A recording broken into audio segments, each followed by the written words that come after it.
अस्सलाम वालेकुम। आप लोगों को मेरी आवाज़ आ रही है? जी सर, अस्सलाम वालेकुम। आ रही है हाँ। आवाज़। वेलकम सलाम जी, सर आ रही है। हाँ। कल की क्लास से मुतालिक अगर कल के टॉपिक्स जो हमने पढ़े तो देखिए उनमें से कोई सवाल हो करना चाहें दोबारा।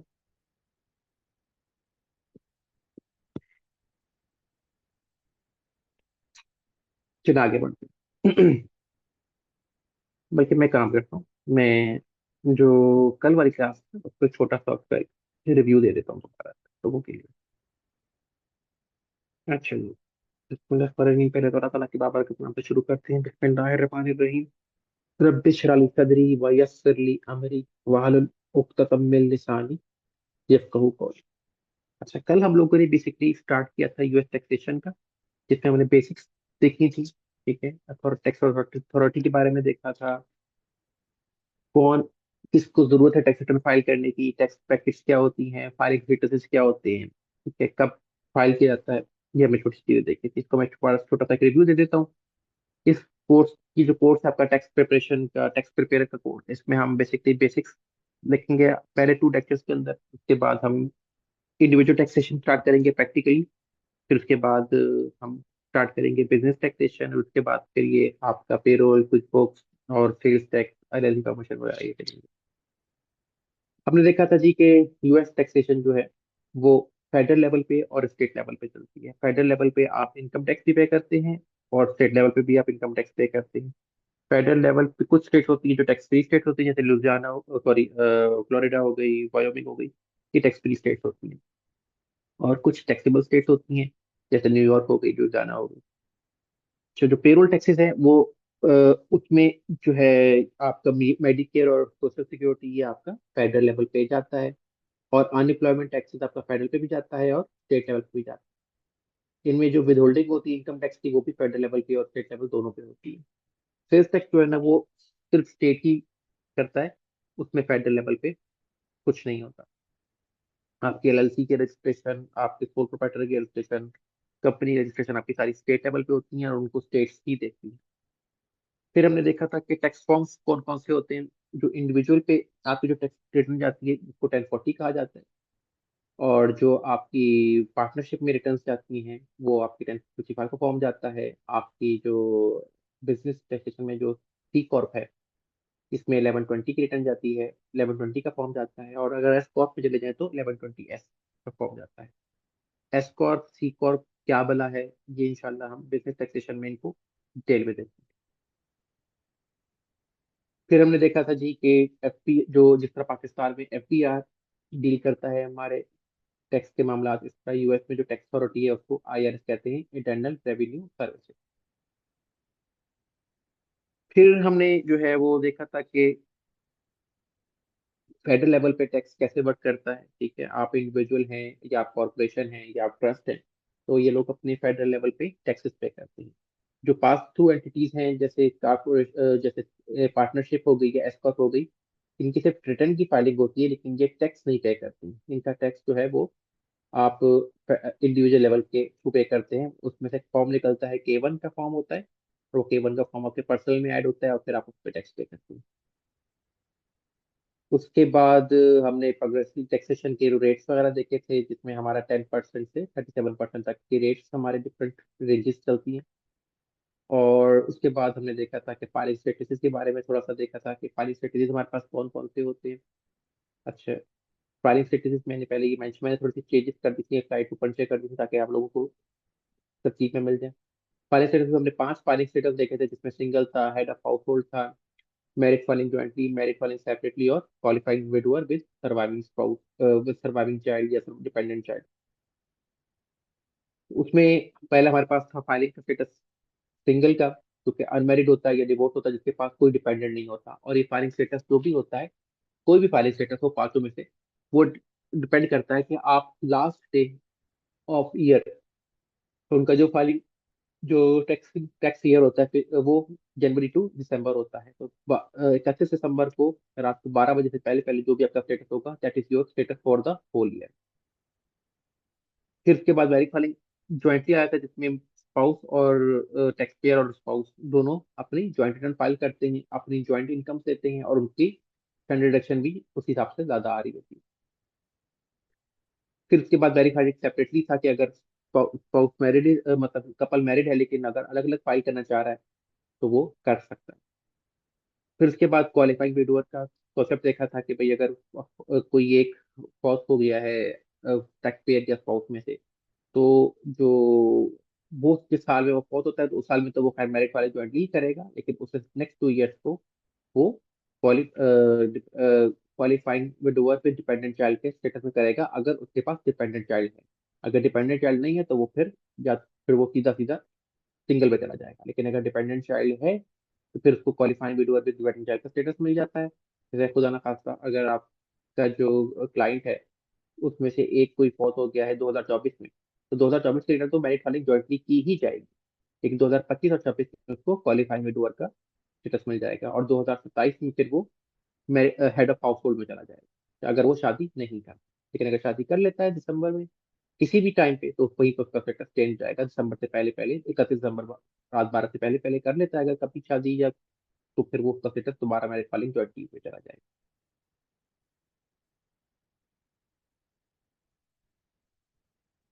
फिर उसके बाद हमने देखा था कि who is required to file. उससे पहले जो है ना, मैं आपको स्टैंडर्ड एक्शन वेरीफाई पहले कर, स्टैंडर्ड एक्शन हमने देखी थी। स्टैंडर्ड एक्शन में हमारे पास जो है सिंगल की जो है वो 14,600 है, ये हर साल चेंज हो जाती है इन्फ्लेशन रेट के मुताबिक। मेरिट फॉर ज्वाइंटी की 29,200 है, मेरिट फॉर सेपरेटली की 14,600 है एज पर सिंगल, और हेड ऑफ हाउस होल्ड की 21,900। लेकिन रिक्वायर्ड कब होती है आपको रिटर्न फाइल करने की? अगर आप सिंगल हैं और आपकी 14,600 या से कम सैलरी है तो कोई इशू नहीं, आप कोई क्वेश्चन फाइल ना करें, लेकिन अगर आप फाइल करेंगे तो आपको उसके फर्क मिलते हैं। हेड ऑफ हाउस होल्ड का स्टैंडर्ड एक्शन तो 29,900 है, और यहाँ पे भी आप देखेंगे हेड ऑफ हाउस होल्ड 21,900 या उसके ऊपर पे ही फाइल करना चाहे तो करेगा। अगर फाइल 21,900 से कम इनकम है बेशक वो फाइल ना करना चाहे तो नहीं कर ना करे, लेकिन अगर वो करेगा तो उसको क्रेडिट्स मिलते हैं क्योंकि उसके पास डिपेंडेंट होते हैं। लेकिन अगर वो इससे ऊपर चली गई उसकी तो उसको फाइल करना लाजमी है, 21,900 या से possible. Marriage jointly filing jointly में आपकी जो बेस है वो है 29,200 तक की अगर आपकी इनकम है, और आप इससे कम आपकी इनकम है तो आप बेशक रिटर्न फाइल ना करें। फिर अगर 29,200 से क्रॉस कर जाएगी तो आपको फाइल करना जरूरी है। अगर कोई एक 55 से ज्यादा है तो फिर आपकी जो ये रेंज है ये 29,200 से बढ़ के सीधा 750 पे चली जाती है। मैरिज फाइलिंग सेपरेटली में $5 में लिखा हुआ है कि अगर आप मैरिज फाइलिंग सेपरेटली कर रहे हैं तो कोई भी एक $5 से ज्यादा कमाएगा तो उसकी रिटर्न की फाइलिंग की रिक्वायरमेंट बन जाएगी। ये इरेस्पेक्टिव कि उसकी जो टैक्सेबल सैलरी है, जो टैक्सेबल इनकम है वो 29,200, सॉरी 14,600 के बाद ही बनेगी, लेकिन उसकी जो रिक्वायरमेंट है फाइल करने की वो $5 या इससे ज्यादा अर्न करने पे क्रिएट हो जाती है। जैसे क्वालिफाइंग सर्वाइविंग स्टॉक का 29,200 या इससे अब कमाएगा तो ही उसको फाइल करने की रिक्वायरमेंट है, अदरवाइज ना करे तो उसको नुकसान इसलिए होगा तो उसको क्रेडिट से मिलेंगे। अब 55 एज पे फिर मेरे फाइनेंस ज्वाइंटली में थोड़ा सा फर्क आ जाता है कि अगर एक 55 का है तो 30,750, और अगर दोनों 55 और ये अब हो गए तो फिर 32,300 के बाद आपकी फाइलिंग रिक्वायरमेंट जो है वो क्रिएट हो जाती है।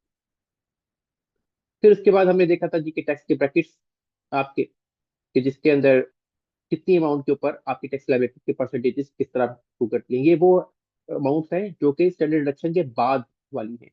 इसमें अगर जैसे सिंगल पे 11,600 है तो 11,600 का मतलब ये है कि 14,600 के बाद जो अगला 11,600 तक आपका 10% लगेगा।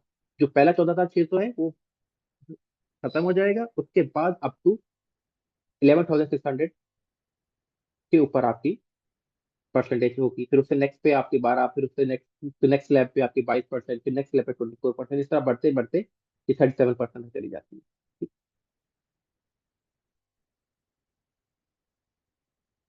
उसकी पे फाइलिंग डेट हमने देखी थी कि भाई जो आपकी last date of return filing है दैट इज 15 अप्रैल, और अगर आप 15 अप्रैल तक किसी वजह से फाइल नहीं कर सकते तो 15 अप्रैल या इससे पहले पहले आप एक्सटेंशन फाइल कर दें। 4x पे आपको 6 मंथ की एक्सटेंशन मिल जाती है और आप 15 अक्टूबर तक अपनी रिटर्न फाइल कर सकते हैं। तो रिटर्न फाइलिंग करने की आपको डेट एक्सटेंड होती है, लेकिन पहले जो आपकी टैक्स लाइबिलिटी है वो आपने 15 अप्रैल से पहले पहले ही देनी है। तो अगर तो आपके एस्टिमेशन कर सकते हैं, मुख्तलिफ सॉफ्टवेयर आपको अवेलेबल होते हैं, ऑनलाइन भी आप असेसमेंट ले सकते हैं, तो आपको आइडिया हो जाता है कि आपकी कितनी टैक्स लाइबिलिटी बढ़ सकती है, तो आप वो एक एक्सटेंशन के साथ एस्टिमेटेड टैक्स की अमाउंट जमा करा देते हैं। लेकिन अगर आपको नहीं करते और आपकी टैक्स लायबिलिटी बन जाती है तो फिर आपको फिर पेनल्टी भी पड़ती है। फिर उसके बाद हमने बेनिफिट्स देखे थे कि भाई बेनिफिट्स आपके फाइल करने के क्या हैं। आपको पैसे वापस मिल जाते हैं अगर आपने एक्स्ट्रा पैसे जमा कराए हैं, या एक्स्ट्रा होल्डिंग हो गई है। आपको पेनल्टीज और इंटरेस्ट से बच जाते हैं अगर आप टाइमली रिटर्न फाइल करते हैं। और आपको फाइनेंशियल एड मिल सकती है डिफरेंट फाइनेंशियल इंस्टीट्यूशन से। आप बैंक से लोन लेना चाहें, एसबीआई से लोन लेना चाहें, तो आपको के लिए आपको रिटर्न की रिक्वायरमेंट होती है। आपको सबसे सिक्योरिटी बेनिफिट्स मिलते हैं, ठीक है। आपको जो है पिक्च इनकम की एक प्रॉपर पिक्चर आ जाती है कि भैया मैं कितना कमा रहा हूँ, कितना लगा रहा हूँ, कितना खा रहा हूँ, कितना गवा रहा हूँ, और एक पीस ऑफ माइंड। फिर उसके बाद हमने देखा था कि जी क्रेडिट्स के बारे में थोड़ा सा हमने देखा था कि आप अगर रिटर्न फाइल करते हैं तो बेशक आपकी इतनी रिक्वायरमेंट से ऊपर अगर आप कमाएंगे तो आपको रिटर्न फाइल करने की रिक्वायरमेंट है। लेकिन अगर आप फाइल करते हैं, स्टिल फाइल करते हैं, तो आपको क्रेडिट्स मिलते हैं। क्रेडिट्स, कुछ क्रेडिट्स ऐसे होते हैं जो कि रिफंडेबल होते हैं, यानी कि वो कैश की सूरत में आपको वापस मिल जाते हैं, जैसे चाइल्ड टैक्स क्रेडिट हो गया, अमेरिकन अपॉर्चुनिटी टैक्स क्रेडिट हो गया। और कुछ क्रेडिट्स ऐसे होते हैं जो आपको काफी टैक्स लायबिलिटी को तो कम कर देते हैं, लेकिन आपको कैशबैक की सूरत में वापस नहीं मिलते। फिर उसके बाद हमने फॉर्मूले को थोड़ा सा देखा। अब ये फॉर्मूला हम दोबारा इन डिटेल में आज की स्लाइड में दोबारा से देखते हैं। अच्छा जी, उसमें हमने देखा था जी कि हमारे पास क्या होती है। सबसे पहले हमारे पास आती है ग्रॉस इनकम। अब ग्रॉस इनकम में कौन कौन सी इनकम इंक्लूड होती है। ग्रॉस इनकम में आपके पास पेजेस हैं, आपके पास इंटरेस्ट इनकम है, डिविडेंड है, स्टेट के रिफंड्स हैं, एलिमनी रिसीव्ड है, बिजनेस इनकम है। ये सारे आपके सामने आ रहे हैं वो इनकम जो ग्रॉस इनकम में इंक्लूड हो सकती है। और उसके अलावा भी कोई अगर इनकम ऐसी तो यहाँ मेंशन नहीं है, वो भी ग्रॉस इनकम का पार्ट होती है। फिर उसमें आपको कुछ एडजस्टमेंट्स मिलती हैं जो कि आप उस इनकम से कम करके अपनी कम करके अपनी इनकम को कम कर सकते हैं, और आपकी जो आंसर आता है वो एडजस्टेड ग्रॉस इनकम आ जाता है। अब एडजस्टमेंट में आप क्या कर सकते हैं। अगर आप टीचर हैं और आपने कोई बच्चों पे एजुकेशन एक्सपेंस की है, कोई फोटो कॉपियां कराई थी, कोई बॉर्डर शॉर्डर बनाए थे, कोई बच्चों को सिखाने के लिए कोई चीज वगैरह ली थी, तो आपको माइनस करने का अलाउ होता है। इसके अलावा आईआरए कॉन्ट्रीब्यूशन जो आप करते हैं हर साल अपने इंडिविजुअल रिटायरमेंट अकाउंट के अंदर ट्रेडिशनल वॉलेट में, उसमें भी आपको वो पैसे भी आप जो आप प्रीमियम जमा कराते हैं हर साल पॉलिसी का, वो आप माइनस कर सकते हैं, अपनी इनकम उतनी अमाउंट से कम कर सकते हैं। आपने कोई स्टूडेंट लोन लिया हुआ है, आपने इंटरेस्ट पे किया, तो आप इंटरेस्ट एक्सपेंस जो है वो करके अपनी इनकम कम शो कर। हेल्थ सेविंग अकाउंट में आपने कंट्रीब्यूशन किए हो, आप उसको माइनस कर सकते हैं। आप आर्मी में हैं और आपको मूवमेंट करनी पड़ती है विद इन कंट्री या out of side the country, तो वो आप कम कर सकते हैं। इसके अलावा आपको एक और एडजस्टमेंट मिलती है, वो होती है 1/2 ऑफ सेल्फ एम्प्लॉयमेंट टैक्स। कि जो आपको सेल्फ एम्प्लॉयमेंट टैक्स 15.3% लगता है बिजनेस इनकम के ऊपर, उसका हाफ जो है ना आपको यहाँ पे एज एन एडजस्टमेंट आप माइनस आप कर सकते हैं। आपकी इनकम उतनी अमाउंट से कम हो जाती है। ये इंशाल्लाह हम जब हम बिजनेस रिटर्न करेंगे ना, उसमें हम ये डिटेल में सारा देखेंगे। फिर उसके बाद आपने कोई हेल्थ इंश्योरेंस की हुई है, कोई सेल्फ सेल्फ एम्प्लॉयड रिटायरमेंट की हुई है, तो वो भी आप उसमें कोई कॉन्ट्रीब्यूशन किए हैं तो वो भी आप माइनस कर सकते हैं।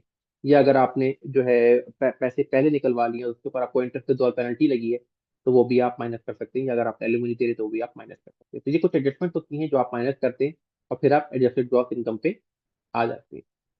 फिर वहां से आपके पास फिर दूसरी पहली एडजस्टमेंट तो ये थी जो कि आपको शुरू में मिली। फिर उसके बाद एक और आपको डिडक्शन मिलती है, दैट इज क्रेडिट डिडक्शन या आइटमाइज डिडक्शन।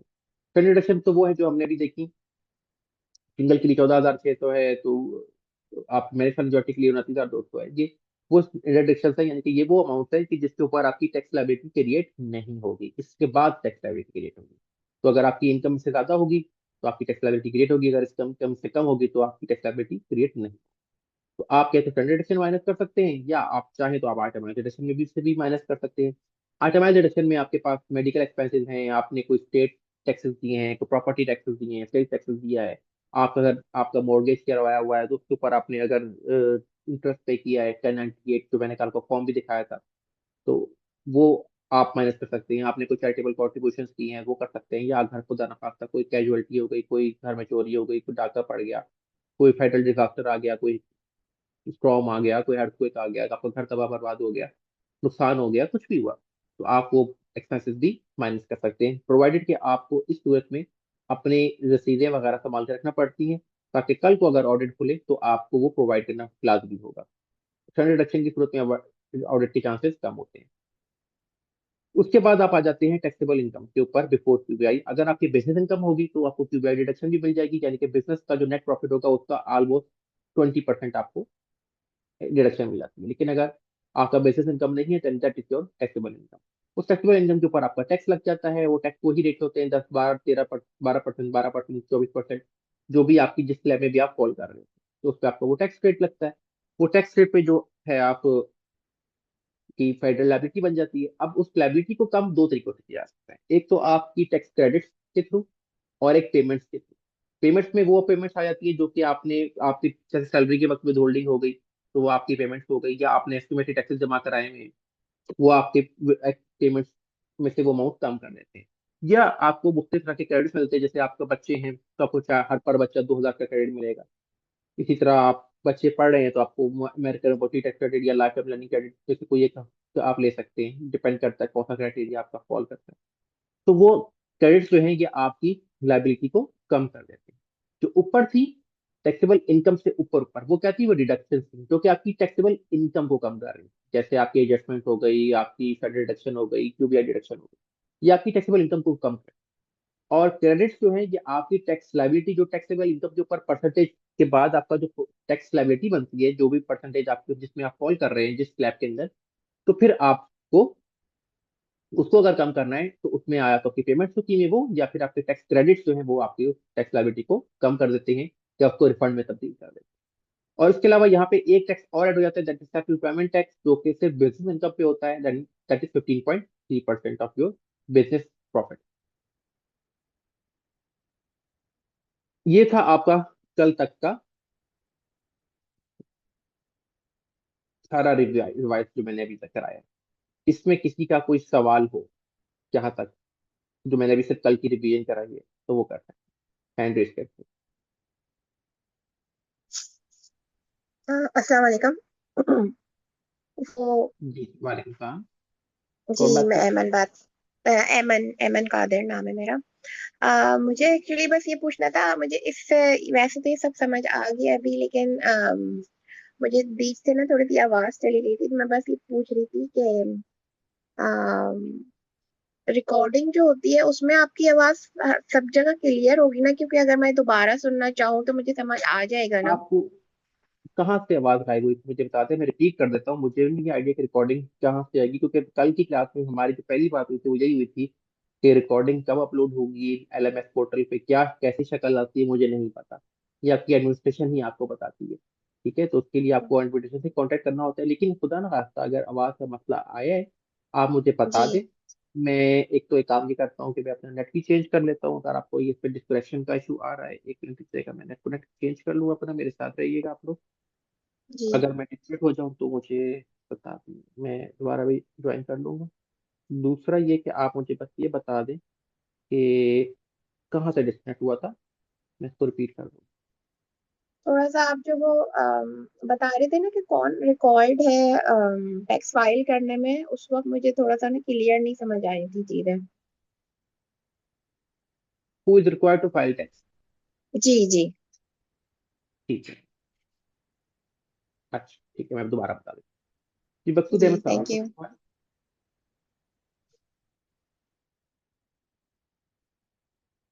मकसूद साहब आपका कोई सवाल है?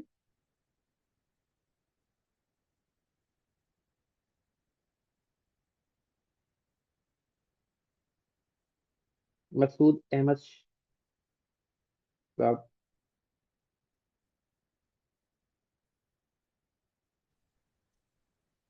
सर मैं सैयदा गिलानी बात कर रही हूँ। अस्सलाम वालेकुम। वालेकुम अ, सलाम।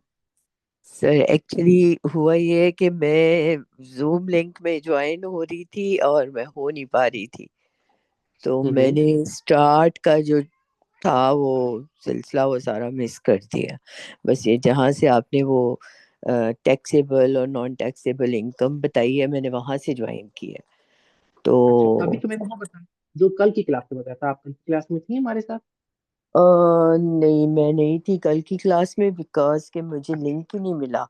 मुझे लिंक जो है वो शाम को मिला, तो ओहो। दैट्स वाई जी मैंने वो कोई भी बात मिस नहीं। कर दी और मैंने ये भी अच्छा मिस कर दी। तो अब मैं क्या चलिए, करूं मैं बताएं।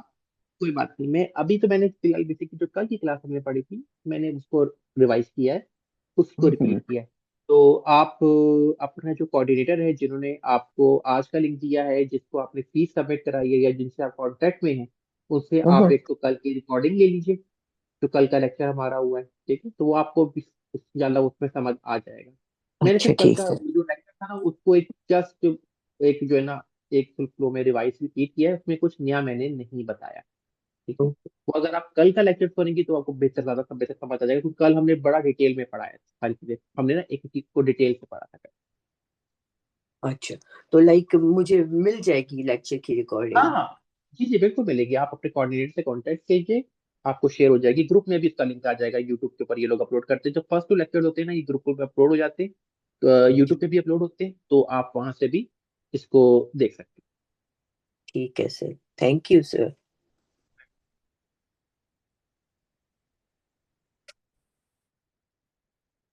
अच्छा, मैं एक काम करता हूँ कि मैं ना क्लास के एंड में एक दो बार दोबारा रिपीट सेशन कर दूंगा सारा, ठीक है, तो वो शुरू वाला कल वाला लेक्चर भी दोबारा रिपीट कर दूंगा जो भी मैंने सारा रिपीट किया है, और आज वाला भी दोबारा रिपीट कर दूंगा, ताकि आप लोगों को एक बार दोबारा से रिपीटेशन मिल जाए, ठीक है। Thank you sir, thank you. Thank you. अच्छा, हम थोड़ा सा भी आगे बढ़ते हैं, फिर उसके बाद जो है मैं आपको रेपिटेशन बताऊंगा। अच्छा,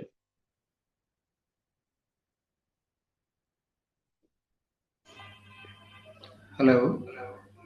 जी जी, सर आवाज़ ठीक से नहीं आ रही। सबको आवाज ठीक से नहीं आ रही या सिर्फ आपको ही कट हुआ है? मुझे बाकी जो भाई कंफर्म करेंगे किसको आवाज आप ठीक से नहीं आ रही। सर मुझे तो सही आ रही है आपकी आवाज़।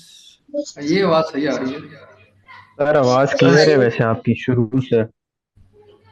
सर आवाज स्लो है बहुत, मतलब बहुत धीमी धीमी सी आवाज है। तो फिर आपको ना इसका इशू ये है कि आपको ना काइंडली अपना आवाज की जो आपका माइक है, वो सॉरी जो आपका हेडफोन है, या तो वो चेंज करके देख लें, या आवाज आपकी जो है वो वहां से आपका जो सिस्टम है वहां से इंक्रीज कर लें।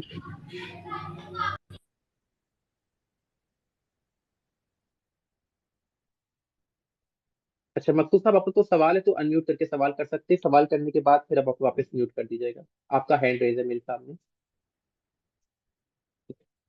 जी शजीब भाई, आपका सवाल है कोई? अस्सलाम वालेकुम सर। वालेकुम सलाम। अच्छा सर, मेरा सिर्फ क्वेश्चन ये है कि जो हमने ये सारा कल लेक्चर्स पढ़े हैं फॉर इंस्टेंस, ठीक हो हम्म गया। अब मेरे पास वो खुला हुआ है इंटरनल रेवेन्यू कोड जो आपका है, इसका यूएसए का ना। तो हम्म। ड्यूरिंग लेक्चर्स क्या आप हमें ये बता सकते हैं, मतलब जैसा जो हमने लेक्चर पढ़ा है उसमें कौन कौन सा सेक्शन अप्लाई करता है? अभी तो मैंने सेक्शन पे गया ही नहीं। अच्छा नहीं, अभी मैं तो वो हमें खुद सिर्फ साथ साथ। अभी तो हम हाँ हाँ, वो आप अपनी रिसर्च लाजमी करें, ठीक है, और उसके लिए अच्छा बेस्ट ये वो, होता है कि आप जो भी रिसोर्सेज हैं हमेशा आयरस की वेबसाइट को आप रेफरेंस दें, उधर से अब रिसोर्सेज मैं, आपको जो मिल रहे हैं उसको ही आप मैंने उधर रेफरेंस से दें, निकाली है, वो अभी मैंने उधर से निकाली थी, मैं का साथ साथ पढ़ता रहता हूँ। बिल्कुल अच्छी बात है, आप पढ़े, अच्छी बात है, लेकिन मैं अभी इस चीज पे गया ही नहीं। अभी तो मैं सिर्फ ठीक हो आपको गया, बेसिक टर्म्स के ऊपर, जैसे स्टैंडर्ड डिडक्शन क्या होती है, आइटमाइज्ड डिडक्शन क्या होती है, ठीक हो गया, उससे थोड़ा सा ठीक हो गया सर, क्लियर करा रहा हूँ, अभी मैं उस पर गया ही नहीं, डिटेल्स में मैं गया ठीक ही हो गया, थैंक यू सर। नहीं। अच्छा जी, आप लोगों को एक बुक दी जाएगी जब आप लोगों की फीस वगैरह के इश्यूज क्लियर हो जाएंगे, और वो बुक आपको आपके कोऑर्डिनेटर प्रोवाइड करेंगे। तो ये जो कुछ स्लाइड्स अभी आपको नजर आ रही है जिसके ऊपर ये रेड से लिखा होता है, ये बेसिकली उन्हीं उसी बुक की स्लाइड्स है, ठीक है। तो कि किस डेट पे आपको फाइल करना है, तो ये वहां से मैंने डाटा भी ये दिया हुआ है। इसी तरह आपके जो फाइलिंग स्टेटस हैं, ठीक है, फाइलिंग स्टेटस भी मैंने रिपीट किए थे। सिंगल में आप, तो आप जो हैं, या तो सिंगल हैं या डिवोर्स्ड हैं और आपके साथ कोई पार्टनर नहीं है, कोई डिपेंडेंट नहीं है, एंड यू आर सिंगल। तो ये डिटरमिन करता है 31 दिसंबर 2000 आपके ईयर एंड के ऊपर, और उसी के अकॉर्डिंगली आप अपनी रिटर्न फाइल करते हैं, क्योंकि जब आप रिटर्न फाइल करते हैं तो आप उसमें स्टेटस आपको बताना जरूरी है। मैं काम करता हूँ, मैं आपके साथ जरा 1040 की रिटर्न खोल के शेयर करता हूँ।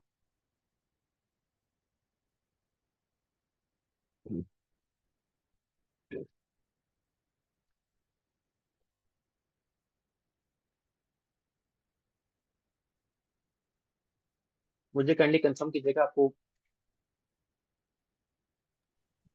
स्क्रीन नजर आ रही है? जी 10:40 सर आ रही है। जी सर आ रही है। जी आ रही है। आप अच्छा देखिए, 10:40 की जब आप रिटर्न खोलेंगे ना अपने कंप्यूटर के ऊपर, सर्च करेंगे गूगल पे, तो आपको आईआरएस का लिंक मिलेगा, और वहां से ये पीडीएफ में आपको मैनुअल फॉर्मेट नजर आ जाएगा। ठीक है, इस रिटर्न में क्या होता है, सबसे पहले आप अपना नाम लिख देते हैं। ठीक है, उसके बाद आपका सोशल सिक्योरिटी नंबर इधर आ जाता है। अगर ज्वाइंटली फाइल कर रहे हैं तो यहाँ पे स्पाउस का नेम आ जाएगा और उसका सोशल सिक्योरिटी आ जाएगा, आपका एड्रेस आ जाएगा, स्टेट आ जाएगी, जिप कोड आ जाएगा। ठीक है, उसके बाद यहाँ पे ये देखिए कि आपके स्टेटस, आप स्टेटस सेलेक्ट करते हैं कि आप सिंगल हैं, आप मैरिड हैं, आप हेड ऑफ हाउसहोल्ड में हैं या क्वालिफाइड सर्वाइविंग स्पाउस में। तो जो भी आपका स्टेटस होता है उसके अकॉर्डिंगली आप सेलेक्ट करते हैं। अब ये तो फॉर्म क्योंकि एडिटेबल वर्जन है कि अगर किसी ने मैनुअल रिटर्न बनानी है तो ये उसके लिए है, लेकिन हम रिटर्न जब बनाएंगे तो हम सॉफ्टवेयर के थ्रू बनाएंगे तो वो ऑटोमेटिकली ये सारे सेक्शन खुद ही फिल कर दिया करेगा। आपको टिक वगैरह करने की जरूरत नहीं होगी, आपने बस बताना होगा कि हम सिंगल हैं या क्या है। फिर इसी तरह अगर आपके पास कोई डिजिटल एसेट्स हैं, सिर्फ क्रिप्टो करेंसी है, तो आप उसको यस कर देते हैं। अगर उसमें कोई गेन लॉस आया होगा तो आप वो बताएंगे। फिर उसके बाद यहाँ पे आपके ये डिपेंडेंट्स की डिटेल आती है, कितने बच्चे आपके हैं, उनके सोशल सिक्योरिटी नंबर क्या है, वो आपकी डॉटर है, ग्रैंड पेरेंट्स हैं, आपके कोई और कोई रिलेशन है। और उसके बाद अगर आप उसका क्रेडिट्स ले रहे हैं कोई क्लेम, तो वो आपको यहाँ पे फिर यहाँ पे देखिए, यहाँ पे आपकी आती है सैलरी। जो आप सैलरी लिखते हैं वो आपकी यहाँ पे शो हो रही होती है। दूसरी इनकम्स आपकी जो भी सारी है वो यहाँ पे आती है। फिर इसी तरह आपके पास जब आप बिजनेस इनकम करते हैं तो आपकी यहाँ पे ऐड हो जाती है। ठीक है, फिर उसके बाद आपकी यहाँ पे टोटल इनकम आ जाती है। फिर आपको यहाँ पे एडजस्टमेंट्स में, एडजस्टमेंट्स कौन सी वाली हैं, ये वही एडजस्टमेंट्स हैं जो मैंने यहाँ पे आपकी बात। Cross income, that is your box number 9। ठीक है, उसके बाद adjustments, that is your box number 10। ठीक है, अच्छा ये आगे पीछे भी लिंक्ड होते हैं मुख्तलिफ स्केड्यूल्स के थ्रू, वो मैं आपको इंशाल्लाह आगे चल के बताऊँ। फिर उसके बाद आप आ जाते हैं एजीआई पे, that is your box number 11। ठीक है, फिर उसके बाद स्टैंडर्ड डिडक्शन है या आइटमाइज्ड डिडक्शन है, that is your box number 12। फिर उसके बाद अगर आपको क्यूबीआई मिल रहा है तो that is your box number 13। और उसके बाद फिर आपको टैक्सेबल इनकम आ जाती है एंड में, that is your box number 50।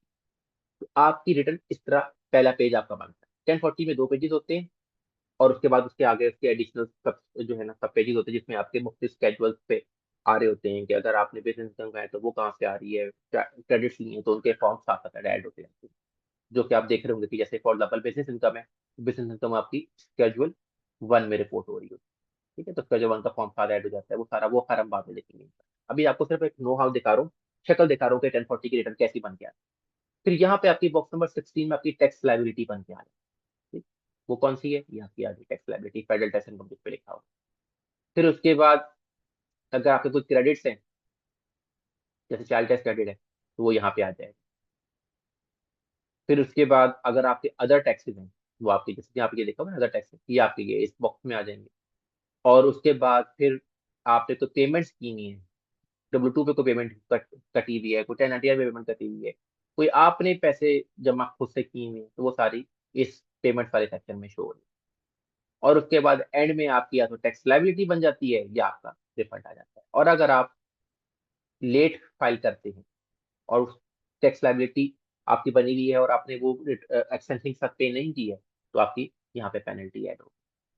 उसके बाद अगर आपका रिफंड होता है तो आपको आपके बैंक अकाउंट नंबर आप यहाँ पे ऐड कर देते हैं, आपके अकाउंट में पैसे ट्रांसफर हो जाते हैं। और अगर आपकी पेमेंट होती है तो उसके लिए 222 फॉर्म होता है, टेट्रा 2 फॉर्म, सॉरी, 222। यहाँ पे आपके सिग्नेचर आ जाते हैं, स्पाउस हुआ तो स्पाउस के सिग्नेचर आ जाते हैं, ऑक्यूपेशन आपका आ जाता है। और अगर आपने कोई पिन ली हुई है आईआरएस से, तो वो आप पिन यहाँ पे ऐड कर देते हैं। जिस तरह आप लोग पाकिस्तानी रिटर्न फाइल करते हैं तो उसको भी आपको पिन मिलती है, इस तरह आईआरएस से भी आपको पिन मिल जाती है अगर आपने आईआरएस पे अपना अकाउंट बनाया। तो यहाँ पे आपका फोन नंबर आ जाता है, ईमेल एड्रेस आ जाता है। और अगर आपने किसी पेड प्रिपेयर है जिसका आप कोर्स कर रहे हैं, दैट इज योर सेक्टर, तो आपकी यहाँ पे इंफॉर्मेशन आ रही है, जिसमें आपका पीटीआईएन भी लाजमी होता है, क्योंकि पीटीआईएन के बगैर आप जो है वो अपनी रिटर्न क्रिएट किसी की नहीं कर सकते पैसे दे। क्योंकि पीटीआई इन कैसे लेना है ये इंशाल्लाह आपको फोर्थ या फिफ्थ लेक्चर में दिखाएंगे। तो ये आपका 1040 का छोटा सा एक ओवरव्यू था। आपको मैंने ये जो फॉर्मूला है जो हमने कल पढ़ा था इसके भी मैंने आपको रिपीट कर दिया है। उसके बाद कब फाइलिंग करनी है ये भी बता दिया मैंने आपको। फाइलिंग स्टेटसेस कौन कौन से हैं ये भी आपको मैंने बता दिया। ये बुक्स के प्रिंट्स है जो मैंने लगाए। अच्छा जी। अब किसको रिक्वायर होता है कि वो रिटर्न फाइल करे? क्योंकि अपने पहले भी हम देख चुके हैं कि अगर आपकी इनकम स्टैंडर्ड डिडक्शन से कम है तो आपको रिक्वायर फाइल करने के लिए नहीं। लेकिन अगर आपकी इनकम स्टैंडर्ड डिडक्शन से ज्यादा है तो फिर आपको रिटर्न फाइल करना जरूरी है। अच्छा, अब स्टेट में जैसे कल हमारी बात हुई थी कि जी इनकम टैक्स फ्री स्टेट में क्यों ना एलएलसी बना ले, तो आपका स्टेट लेवल पे जो है ना इनकम टैक्स वो डिपेंड करता है कि आप किस स्टेट के रेजिडेंट है और किस स्टेट में आप एलियन है। अगर आप फॉर एग्जांपल एक स्टेट में रहते हैं, जैसे फॉर फॉर एग्जांपल आप न्यूयॉर्क में रहते हैं तो आप न्यूयॉर्क की रिटर्न फाइल करेंगे। साथ में क्या है जी कि न्यू जर्सी फॉर एग्जाम्पल से जी साथ में ही है, ठीक है, या वर्जीनिया करीब में ही है। तो आप क्या करते हो, आपने जो है ना वहाँ पे कोई शॉप खोल ली है या कुछ कर लिया है या दूर घर ले लिया है, ठीक है, तो आप अगर वहां जा रहे हो विजिट करने तो फिर आपको स्टेट में भी उनकी रिटर्न भी फाइल करना। आप अपनी रेजिडेंट स्टेट की रिटर्न भी फाइल करेंगे और जहाँ पे आप अर्निंग कर रहे हैं उस स्टेट की रिटर्न भी आप फाइल। वो फिर आगे सॉफ्टवेयर ऑटोमेटिकली खुद ही देख लेता है कि भाई आपको किस स्टेट में रिफंड आएगा, किस स्टेट में आपकी टैक्स लायबिलिटी रिटर्न आ जाएगी, किस में आपका रिफंड आ जाएगा, किस में आपकी पेमेंट बनेगी। वो सॉफ्टवेयर ऑटोमेटिकली देख सकता है क्योंकि ये 50 स्टेट्स हैं, हर स्टेट के अपने रूल्स एंड रेगुलेशन हैं। वो फिर हम इस बैच में वो इस कोर्स छोटे से कोर्स पे तो कवर नहीं कर सकते, लेकिन आपको एक आइडिया दे दिया जाता है कि जब आप सॉफ्टवेयर पे आप काम करेंगे तो वो सॉफ्टवेयर ये चीजें खुद ही ऑटोमेटिकली देख सकता है। ठीक है। अच्छा जी, who needs to file a tax state tax return. ठीक है, स्टेट को मैं थोड़ा सा हाईलाइट करता हूँ। If a state has an income tax, there are two scenarios in which you must file a return. If you are a resident of the state, और अगर तो आप फॉर एग्जाम्पल से न्यूयॉर्क में रहते हैं तो आपको उसकी फाइल करनी है। बेशक आप न्यूयॉर्क में बैठ के नहीं कमा रहे, आप चाहे वर्जीनिया में या न्यू जर्सी में जाके कमा। You are not a resident of state, यानी कि अगर आप किसी और सात वाली स्टेट में जाके कमा, but you earn income in that state. Example of this includes rental income from a second home or a professional athlete or consultant who may work in different states। ठीक है, आप ने घर किराए पे दिया हुआ है किसी और स्टेट में तो आपको उसकी रिटर्न भी फाइल करना होगा। आप एथलीट हैं, कभी किसी स्टेट में जाके दौड़ लगाते हैं, कभी कहीं जाके खेलते हैं। अगर आपको कंसल्टेंट है, कभी आपको किसी स्टेट में चले आते हैं, कहीं स्टेट में बुला लेते हैं, तो फिर आपको हर स्टेट की रिटर्न अकॉर्डिंगली फाइल करना होगी। Every state in which you earn will require you to file tax return and pay taxes on the income earned there. You also have to report that income in your home state return। ठीक है, जो आपका resident state है, जिसमें आपका घर है, जहाँ पे आप रहते हैं, जो आपका एड्रेस जहाँ पे आप रहते हैं, वहां पे भी आपको देना होता है। लेकिन उस पर फिर आपको क्रेडिट मिल जाता है कि अगर आपने दूसरी स्टेट में टैक्सेस पे कर दिए तो आपको फिर होम स्टेट में ये तो क्रेडिट मिल जाता है। तो इस तरह वो खुद ही ऑटोमेटिकली सॉफ्टवेयर को एडजस्ट कर दे। अच्छा, लेकिन कुछ एक्सेप्शन भी हैं। एक्सेप्शन क्या है जी कि कुछ स्टेट्स ऐसी हैं जो कि आपसे टैक्स रिक्वायर नहीं करती, जैसे कि अलास्का है, फ्लोरिडा है, नेवाडा है, न्यू हैम्पशायर है, साउथ डकोटा है, टेनेसी है, टेक्सास है, वॉशिंगटन है, वायोमिंग है। ये आपसे इनकम टैक्स नहीं चार्ज करती। तो अगर फॉर एग्जाम्पल अगर आप न्यूयॉर्क में रहते हैं लेकिन आप जो है वो सर्विसेज दे रहे हैं से टेक्सास में, तो आप सिर्फ न्यूयॉर्क की ही रिटर्न फाइल करेंगे, आपको टेक्सास रिटर्न फाइल करने की जरूरत नहीं। लेकिन अगर आप न्यूयॉर्क पे रह रहे हैं और आप न्यू जर्सी में भी सर्विसेज दे रहे हैं तो आपको दोनों भी फाइल करना पड़ेगी, क्योंकि न्यू जर्सी जो है वो भी टैक्सेबल स्टेट है और न्यूयॉर्क को भी टैक्सेबल स्टेट है। इस कॉन्सेप्ट में अगर किसी को कंफ्यूजन हो तो वो मुझसे पूछ सकता है। मैं रिपीट कर दूंगा अगर किसी को कंफ्यूजन।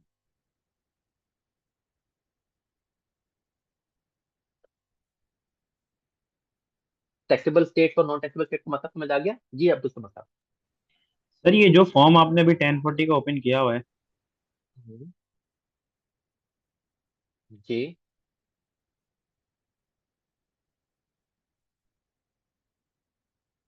हेलो,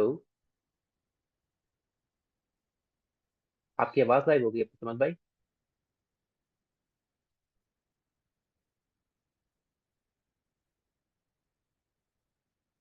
सबके लिए गायब हो गई है, मुझे ही नहीं आ रही।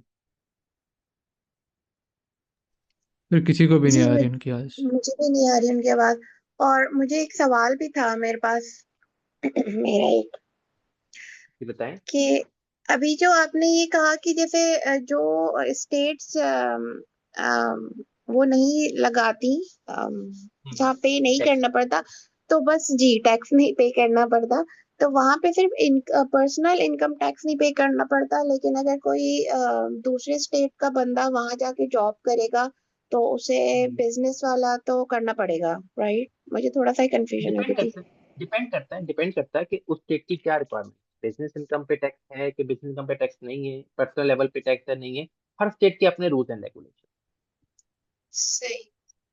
सही, मुझे यही मतलब पूछना था कि वो उनमें वो भी नहीं वो, लगते या बस अगर तो लगते? आपकी जो बिजनेस लेवल पे जो आपके टैक्सेस जाते हैं, वो जी। जाते हैं कि अगर आपने खुद कोई सोल प्रोप्राइटर के तौर पे काम कर रहे हैं, सर आप ये आपसे चीज जो मालूम है करनी किसी है कि अगर सिंगल मेंबर दो एलएलसी। स्टेट्स में, एक स्टेट में उसका बिजनेस है, दूसरी स्टेट में वो रह रहे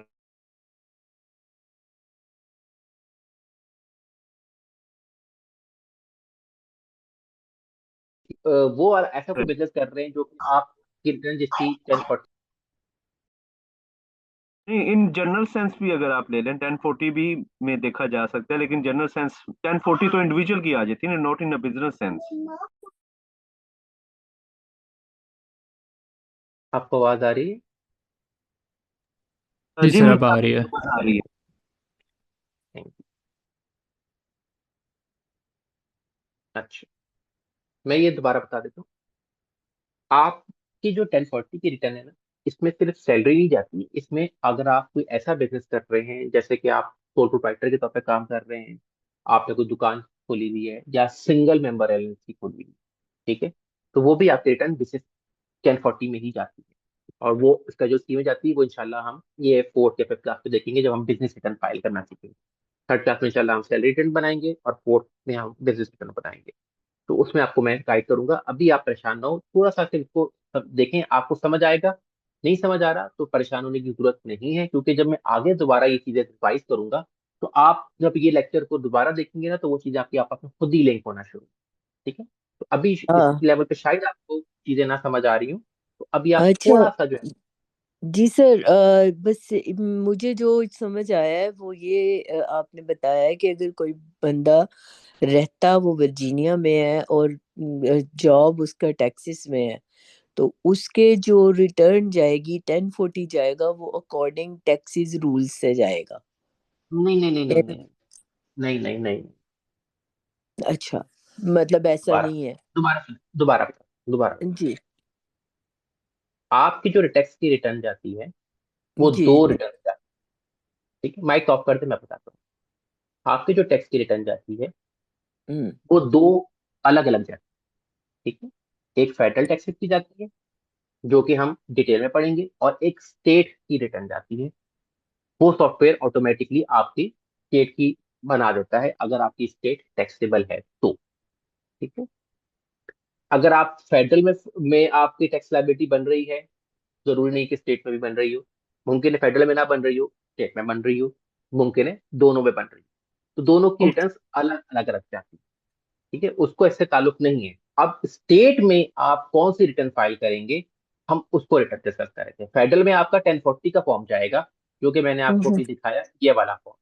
लेकिन स्टेट में आप कौन सी रिटर्न फाइल करेंगे, अगर आप एक स्टेट में रहते हैं तो वो ही स्टेट की रिटर्न जाएगी, अगर वो स्टेट टैक्सेबल है। अगर आप एक स्टेट में रहते हैं लेकिन जॉब आप दूसरी स्टेट में करते हैं, तो आप दो स्टेट की रिटर्न फाइल करेंगे, अगर वो दोनों टैक्सेबल।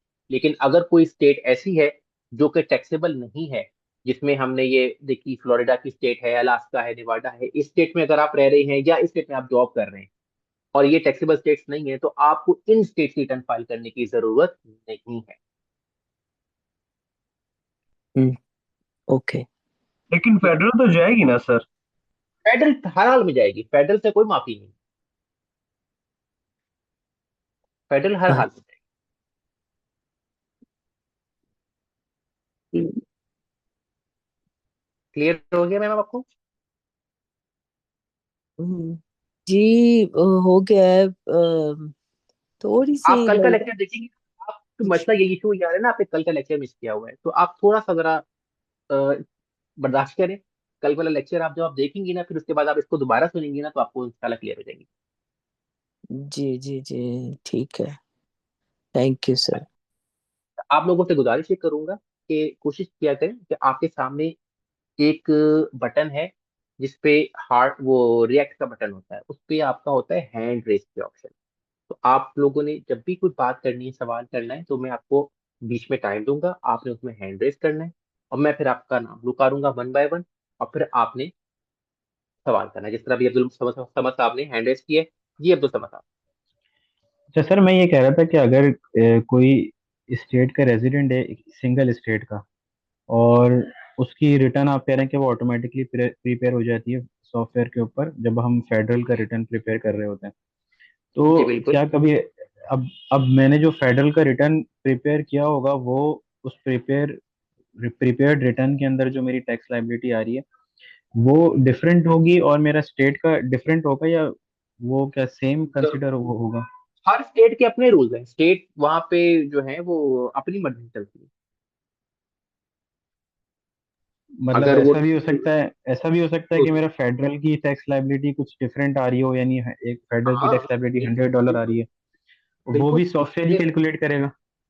बिल्कुल सॉफ्टवेयर आपको बताएगा कि आपकी फेडरल की लाइबिलिटी कितनी बन रही है, स्टेट की कितनी बन रही है। मुमकिन है स्टेट में रिफंड आ रहा हो, फेडरल में लाइबिलिटी बन रही हो, मुमकिन है इसका रिवर्स हो, मुमकिन है दोनों में बन रही हो, दोनों में रिफंड भी आ सकता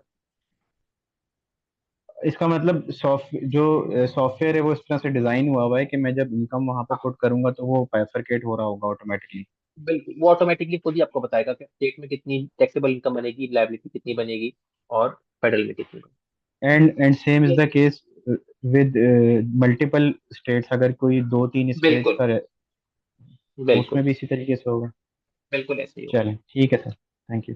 ये इंशाल्लाह हमारी जो नेक्स्ट क्लास होगी सैटरडे को, वो कोशिश कीजिएगा आप मिस ना करें। उसमें मैं आपको बताऊंगा कि आपका अकाउंट कैसे बनेगा सॉफ्टवेयर के ऊपर, और उसमें आपने लॉगिन कैसे करना है, और फिर उसके ऊपर हमने रिटर्न कैसे बनेगी, वो मैं आपको एक सैलरीड पर्सन की रिटर्न हम बना के देखेंगे।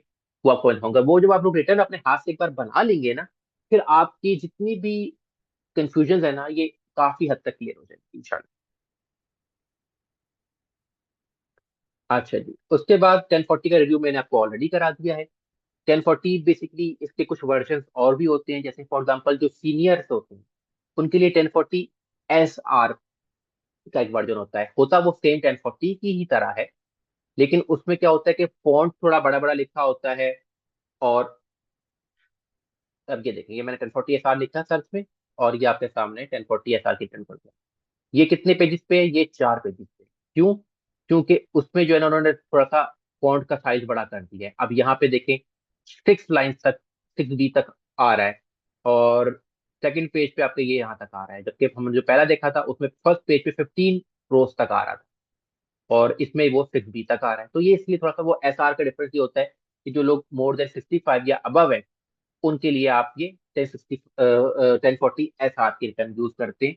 और सॉफ्टवेयर ऑटोमेटिकली जब आप डेट ऑफ बर्थ डालते हैं, तो वो ऑटोमेटिकली डिटेक्ट कर लेता है कि आप कौन सी रिटर्न में फॉल कर रहे हैं।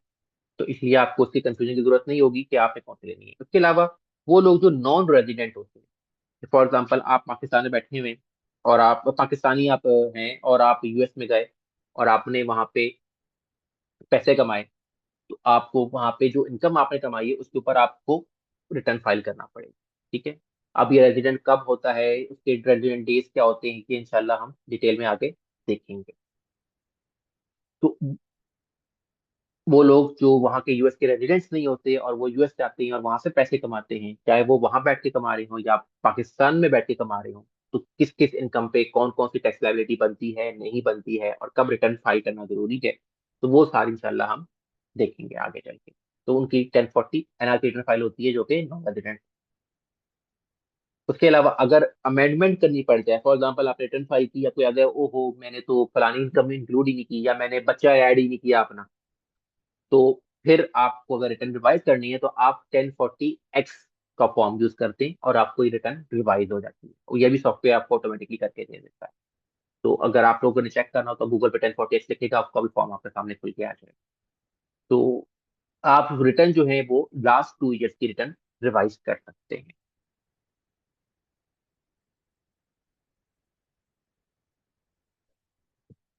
ये आपके फॉर्म जो मैंने अभी आपको बताए। 1040 आपकी जो रेगुलर रिटर्न है वो होती है। 1040 एनआर नॉन रेजिडेंट के लिए होती है, 1040 एसआर सीनियर के लिए होती है, जो कि संस्कारिया दर में होती है। और अगर आपने रिवाइज करनी है तो 1040 एक्स होगी। अब इसके बाद इस रिटर्न के साथ कुछ स्केजुअल भी लिंक्ड होते हैं। ये स्केजुअल्स क्या होते हैं? ये आपको बताते हैं कि आपकी कौन सी इनकम किस स्केजुअल में जाती है और कौन सी डिडक्शन किस स्केजुअल से आती है। ये आपको याद सिर्फ इस हद तक करने कि अगर कभी आपका इंटरव्यू हो तो उसमें आपको पता होना चाहिए कि भाई मेरी इंटरेस्ट इनकम स्केड्यूल बी में जाती है, तो डिविडेंड इनकम मेरी स्केड्यूल बी में जाती है, तो ये वो सारा। लेकिन अगर आपको वैसे सॉफ्टवेयर फाइल करते वक्त, टैक्स रिटर्न फाइल करते वक्त आपको स्केड्यूल की सिलेक्शन की जरूरत नहीं होती। हाँ, आपको जो है ना पता जरूर होना चाहिए कि कौन सी इनकम कहाँ से स्केड्यूल में जा रही है। अब जैसे स्केड्यूल ए है, ये बेसिकली आइटमाइज रिडक्शन का स्केड्यूल है। जितनी भी आपकी आइटमाइज रिडक्शन जो हमने पीछे देखी थी, कहाँ गई, ये देखिए, ये जो हमने आइटमाइज रिडक्शन देखी थी, ये वाली, ये सारी आपकी स्केड्यूल ए में फॉल कर रही है। तो जब आपकी 1040 की रिटर्न बनती है तो उसमें स्केड्यूल ए का एक फॉर्म आ जाता है। अगर आप देखना चाहें तो आप गूगल कर सकते हैं, ये लीजिए स्केड्यूल ए, स्केड्यूल ए 1040। ठीक, ये देखें, ये स्केड्यूल ए का फॉर्म आ जाएगा। और इसके अंदर सारी जो भी आपने आइटमाइज रिटर्न, आइटमाइज रिडक्शन की जो एंट्रीज डाटा डाला होगा, medical expenses, state taxes, interest, ये सारी यहाँ पे फॉल करेंगी। और यहाँ से ये जो फिगर है, अगर आप देखें 1040 में आइटमाइज रिडक्शन जो आ रही है, ये देखें, देख रहे हैं, ये बॉक्स नंबर 12, ये यहाँ से इसका जो भी आंसर, फाइनल आंसर यहाँ पे आएगा, उसकी फिगर उठा के आप यहाँ पे डाल देते हैं और सॉफ्टवेयर ये ऑटोमेटिकली कर देता है। अब इसलिए आपको नो हाउ दे रहा हूँ, समझा रहा हूँ, उसको देख के परेशान ना होइएगा, ठीक है।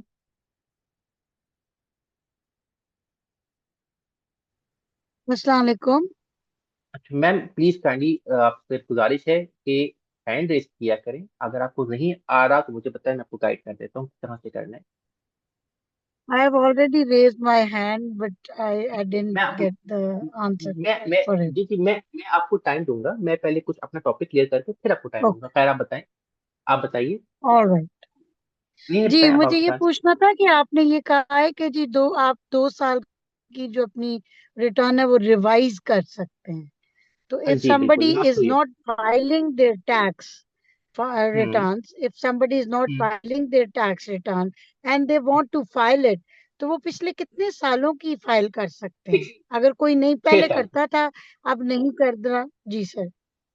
लास्ट 6 ईयर्स की आप फाइल कर सकते हैं। लास्ट 6 ईयर की। ऑल राइट, जी, थैंक यू सो मच। एकदम। अच्छा, फिर आपके पास आ जाता है स्केड्यूल बी। स्केड्यूल ई में वो इनकम्स आती हैं जो आपकी इंटरेस्ट इनकम है, आपकी डिविडेंड्स से इनकम आ रही है, आपका जो है ये 1099 बी का फॉर्म होता है, वहां से आपकी जितनी भी इनकम्स आ रही होती हैं वो आपकी सारी इस स्केड्यूल डी के अंडर फॉल करेगी। फिर उसके बाद आपका आ जाता है schedule C, that is your reporting income for या profit and loss from business. अगर आपके पास सिंगल मेंबर एलएलसी है, या आप सोल प्रोप्राइटर के तौर पर काम कर रहे हैं, या आपको 1099 मिलते हैं, जो कि भी हम आगे जाके देखेंगे कि आप कोई कंसल्टेंट हैं, आपको कहीं और से पैसे आते हैं, तो वो आपको 1099 इशू करते हैं, तो वो सारी इनकम आपकी स्केड्यूल सी में फॉल करती है। आप इंडिपेंडेंट कॉन्ट्रैक्टर्स हैं, आप फ्रीलांसर हैं, या सोल प्रोप्राइटर के तौर पे काम कर रहे हैं, या सिंगल मेंबर एलएलसी के तौर पे काम कर रहे हैं, तो ये सारी इनकम जितनी भी होती है आपकी स्केड्यूल सी के अंदर फॉल करती है। फिर इसके बाद अगर आपके कोई कैपिटल गेन्स या लॉसेस होते हैं तो वो आपके स्केड्यूल डी में रिपोर्ट होने। आपकी जो रेंटल इनकम है वो स्केड्यूल ई में आ रही होती है। इसके अलावा जो आपकी इनकम K1 के थ्रू पार्टनरशिप से या एस कॉर्प से आती है, वो भी आपकी स्केड्यूल ई में फॉल कर। अब और जो फार्मर्स होते हैं वो अपनी इनकम, उनकी जो इनकम रिपोर्ट होती है वो स्केड्यूल एफ में रिपोर्ट होती है। फिर उसके बाद एक स्केड्यूल और इसमें क्रिएट होता है, that is self employment tax का स्केड्यूल SE। तो अगर किसी ने बिजनेस ने 400 या से ज्यादा का प्रॉफिट क्रिएट किया है तो उसको फिर सेल्फ एम्प्लॉयमेंट टैक्स 15.3% देना होता है। तो उसके लिए स्केड्यूल SE का फॉर्म क्रिएट होता है, ये इंशाल्लाह हम इन डिटेल में देखेंगे। फिर अगर आपने बच्चे क्लेम किए हैं, चाइल्ड टैक्स क्रेडिट क्लेम किया है, या अदर डिपेंडेंट का क्रेडिट क्लेम किया है, तो आपका एक 8812 का फॉर्म ऑटोमेटिकली क्रिएट हो जाता है सॉफ्टवेयर के अंदर, और उसके अंदर आपकी चाइल्ड की सारी क्रेडिट्स की डिटेल्स शो हो रही हो। फिर उसके बाद अगर आप सैलरीड पर्सन हैं और आप कहीं जॉब कर रहे हैं, तो फिर एम्प्लॉयर आपको W2 शेयर करता है, जो कि वो आपको 31 जनवरी से पहले पहले शेयर करता है। जैसे अगर फॉर एग्जाम्पल अभी 2025 है, तो जितनी भी इनकम 2025 में आपने सैलरी के थ्रू ली हुई होगी, तो आपको 2026 जनवरी में आपका एम्प्लॉयर जो है वो आपको W2 शेयर करेगा।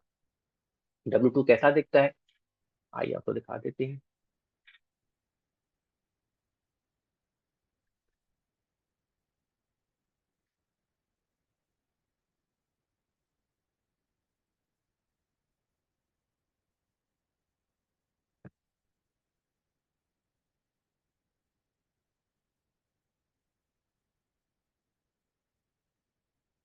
ये होता है W2 का फॉर्म, ठीक है।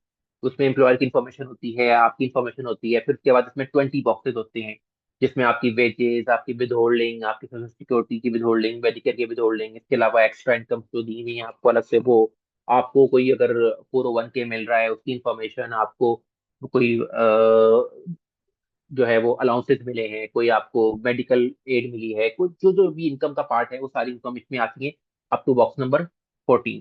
और बॉक्स नंबर 15 से लेके 20 तक आपकी स्टेट की जो भी इनकम रिपोर्ट हो रही होती है वो सारी इसमें शो हो रही होती है। तो ये W2 का एक फॉर्म होता है जो कि आपको एम्प्लॉयर की तरफ से मिलता है।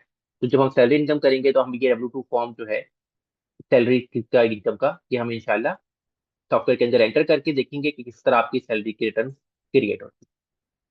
अभी मैं आपको सिर्फ नो हाउ दे रहा हूँ, चीजों से फेमिलराइज करा रहा हूँ, आपको सिर्फ एक अंडरस्टैंडिंग क्रिएट कर रहा हूँ, ठीक है। तो ये सारी चीजें हम one by one in detail सब देखेंगे, एक एक चीज को हम इन डिटेल देखेंगे, तो क्या परेशान ना होइएगा, मैं आपको बार बार ये चीज बता रहा हूँ, ठीक। तो इसी तरह अगर आप कॉन्ट्रैक्टर हैं तो आपको 1099 के फॉर्म्स मिलते हैं। अब 1099 में आगे मुख्तलिफ तरह की फॉर्म्स होती हैं, जिसमें सबसे पहले आपका होता है 1099 NEC, नॉन एम्प्लॉय कंपनसेशन, कि अगर आप किसी कंपनी को सर्विसेज दे रहे हैं लेकिन आप उसके एम्प्लॉय नहीं। जैसे फॉर एग्जाम्पल आप गए, कोई कंपनी है उनका IT का सर्वर उड़ गया, ठीक है, उन्होंने कहा जी एक बंदा हमें IT का जो है ना सर्वर हमारा ठीक कर दो। आप गए, आप IT एक्सपर्ट हैं, आप गए, आपने उनका सारा सर्वर वगैरह का सारा ठीक करके दिया, आपने उनको फॉर एग्जाम्पल $1000 चार्ज की अपनी फीस, तो वो आपको $1000 पे करेंगे, और साथ ही साल के एंड में आपको एक 1099 NEC इशू कर देंगे, जिसका मकसद ये होगा कि भाई हमने ये इनकम IRS को रिपोर्ट कर दी है, तो भाई आप, और क्योंकि उन्होंने जाहिर बात है अपनी डिडक्शन क्लेम करनी है कि भाई हमने $1000 कॉन्ट्रैक्टर को दिए थे और हमने एक IT का मसला हल कराया था, तो आपकी जाहिर बात है वो अपनी बिजनेस में से उतनी उतनी वो डिडक्शन लेंगे। तो अगर वो उनको डिडक्शन को टैक्स को जो है वो अलाउेबल करना है, तो उसके लिए उनको रिक्वायर्ड है कि वो 1099 इशू करेंगे आपको। और 1099 NEC का फॉर्म भी इसी तरह होता है जैसा W2 होता है, लेकिन उसके बॉक्सेस थोड़े कम होते हैं। तो वो आप खुद सर्च करके देखिएगा कि कैसा होता है, गूगल में आप लोग देखिएगा क्लास के पास, तो वो आपको मिल जाता है, और आपकी जो इनकम होती है वो IRS को रिपोर्ट हो जाती है। तो अगर आपको कोई 1099 NEC मिला है और आप अपनी इनकम को छुपा लेते हैं 1040 में, वो शो नहीं करते, तो आपको IRS से एक नोटिस आता है कि भाई आपकी 1099 की इनकम आपने रिपोर्ट नहीं की है, इसके ऊपर इतना टैक्स और बनता है, या तो अपनी रिटर्न रिवाइज करें या इतना टैक्स पे करें। तो आपकी मर्जी है कि आप रिटर्न रिवाइज करके दोबारा टैक्स पे करना चाहते हैं, या आप डायरेक्ट उसी के अमाउंट नोटिस का टैक्स पे करते हैं, इधर वे। फिर इसी तरह अगर आपको कोई प्राइज, कोई रेंट, कोई प्राइज मिले हैं, कोई अवार्ड मिला है आपको, ठीक है, तो वो आपको 1099 MIS इशू कर देते हैं। फिर अगर आप ने जो है किसी भी ब्रोकर के साथ कोई शेयर्स में इन्वेस्ट किया हुआ है, तो वो आपको 1099 D इशू करते हैं, proceeds from broker and barter exchange transaction. तो कोई, तो उसमें सारा आपका जो शेयर का गेन लॉस सारा सारा आ रहा हो। फिर इसी तरह अगर आपने बैंक से लोन लिया और आप किसी वजह से बैंक को लोन नहीं दे पा रहे और आपने लोन माफ करवा लिया है, तो then that is your income, तो आपको उस पे 1099C कैंसलेशन ऑफ डेट का जो है वो फॉर्म इशू हो जाता है, और आपकी वो इनकम रिपोर्ट होती है IRS के अंदर। अगर आपने किसी कंपनी में शेयर लिए हुए हैं और वहां से आपको डिविडेंड्स आए हैं, तो उसके लिए वो आपको 1099 DI भी इशू करते हैं, जिसमें आपके डिविडेंड की इन्फॉर्मेशन सारी मेंशन होती है। फिर इसी तरह अगर आपको गवर्नमेंट की तरफ से कोई ग्रांट्स मिलती है, चाहे वो फेडरल से हो या स्टेट से हो, तो वो आपको 1099G इशू करते हैं। उसके ऊपर आपकी जो भी गवर्नमेंट के अनएम्प्लॉयमेंट कंपनसेशन हो गई या और कोई भी आपको रिफंड्स आए हैं, तो वो 1099 की सूरत में आते हैं। फिर इसी तरह अगर आपकी इंटरेस्ट इनकम है और आपने कहीं पे फॉर एग्जांपल से कोई पैसे सेविंग अकाउंट में जमा कराए थे, आपको उस पर इंटरेस्ट इनकम आई है, या आपने कोई सर्टिफिकेट परचेज किए थे और उस पर आपको इंटरेस्ट इनकम मिली है, तो वो आपको 1099 INT इशू करते हैं इंटरेस्ट इनकम का, और वो आपकी इनकम इंटरेस्ट इनकम में जाती है, जो कि आपकी स्केड्यूल डी का पार्ट है। फिर इसी तरह अगर आप फॉर एग्जाम्पल से अमेजोन के ऊपर काम कर रहे हैं या ईबे के ऊपर आपने स्टोर खोला हुआ है और आपको वहां से पेमेंट आ रही है, तो फिर वो क्या करते हैं कि जो भी पेपॉल है या आपका पेनियर का अकाउंट है, वो आपको 1099 के इशू करते हैं कि भाई ये इतनी अमाउंट जो है, ये मुझे अमेजोन से या मुझे फलाने जगह से फलानी स्टोर से रिसीव हुई है इनकम के तौर पे, ताकि आप अपनी इनकम को छुपा ना सके। तो ये आपकी इनकम रिपोर्ट हो जाती है आप IRS को, तो आप 1099 के जो है वो छुपा नहीं सकते। अगर आपको 1099 के इशू हुआ है और फॉर एग्जाम्पल आप एक स्टोर चला रहे हैं और स्टोर पे आपका फॉर एग्जाम्पल से ग्रॉस सेल्स शो हो रही है $1 लाख की, तो आप कह रहे थे कि यार मैंने तो 50,000 लिख देता हूँ और छुपा लेता हूँ बाकी 50,000, तो आप ऐसा नहीं कर सकते। क्यों? क्योंकि आपको जितने भी पैसे आपके अकाउंट में रिसीव हुए हैं उसका 1099 के जो है वो एक कॉपी IRS को जा चुकी है और एक कॉपी आपको मिली है, तो अब आप वो इनकम छुपा नहीं सकते। फिर इसी तरह जो IRA डिस्ट्रीब्यूशन लेते हैं, मतलब जिस तरह मैंने आपको बताया था IRA क्या होता है, जैसे पाकिस्तान में अगर आपको उसकी एग्जाम्पल समझनी है तो आप समझ सकते हैं स्टेट लाइफ की। जैसे पाक स्टेट लाइफ के अंदर आप हर साल पैसे थोड़ा थोड़ा प्रीमियम जमा करते हैं और फिर 15 साल, 20 साल, 10 साल, जितनी साल की पॉलिसी होती है, उसके बाद आपको एक लमसम अमाउंट मिल जाती है। तो इसी तरह सेम वहां पे US में जो है वो IRA होता है, इंडिविजुअल रिटायरमेंट अकाउंट। तो वहां पे आप हर साल पैसे थोड़े थोड़े पैसे जमा कराते जाते हैं और फिर आपको जब मेच्योरिटी पे आपकी एज है वो मेच्योर जाती है, उसके आपको जब पैसे मिलते हैं, तो फिर आप वो पैसे जो हैं उसके साथ वो एक 1099 R इशू करते हैं कि वो ये रिपोर्ट कर देते हैं कि भाई ये जितने भी पैसे हैं ये आपके रिपोर्ट हो गए हैं US के अंदर, और अब आपको उस पे टैक्स देना होता है। फिर उसके बाद अगर आपको HSA, मतलब ये जो है आपका मेडिकल सेविंग अकाउंट जो है वो हो गया आपका, वहां से कोई पैसे आए हैं, अगर आप फॉर एग्जाम्पल बीमार पड़ गए थे और आपने वहां से पैसे लिए हैं, तो उसका लिए आपको 1099 SA का फॉर्म आता है और वो रिपोर्ट हो जाता है IRS में कि भाई इसने ये पैसे जो थे इसकी मेडिकल के सिलसिले में इसको रिसीव हो चुके हैं। तो अगर आपने मेडिकल के अलावा कहीं और वो यूज की है तो उस पर आपको पेनल्टी भी पड़ सकती है। फिर इसी तरह का आपको सोशल सिक्योरिटी बेनिफिट्स, जिस तरह पाकिस्तान में UBI है, इस तरह वहाँ पे US में सोशल सिक्योरिटी बेनिफिट्स होती है। तो अगर आपको सोशल सिक्योरिटी बेनिफिट्स मिलते हैं पूरे साल में, तो वो आपको 1099 फॉर्म इशू करते हैं, जिसे आप ऐसे A1099 कहते हैं। तो ये आपको इशू होता है और आपको पता है उसमें बद मेंशन होता है कि भाई आपने पूरे साल में कितनी अमाउंट जो है वो सोशल सिक्योरिटी के बद में अपने अकाउंट में रिसीव की है। तो ये थोड़े से फॉर्म्स हैं जो कि मैं आपको सिर्फ नो हाउ दी है, फेमिलराइज कराया है। ये वैसे तो आपको याद करने की जरूरत नहीं है, लेकिन कल को अगर आपको फॉर एग्जाम्पल से किसी CPA फर्म में आपका इंटरव्यू है, तो आपको फिर ये पता होना चाहिए कि SSA 1099 क्या होता है, 1099 SA क्या होता है, दोनों में फर्क क्या है, IRA डिस्ट्रीब्यूशन में कौन सा वाला फॉर्म मिलता है, कैंसिलेशन ऑफ डेट में कौन सा वाला फॉर्म मिलता है, गवर्नमेंट गारंटी तक में कौन सा फॉर्म मिलता है, डिविडेंड में कौन सा फॉर्म होता है, NEC में कौन कौन सी अमाउंट शामिल होती है।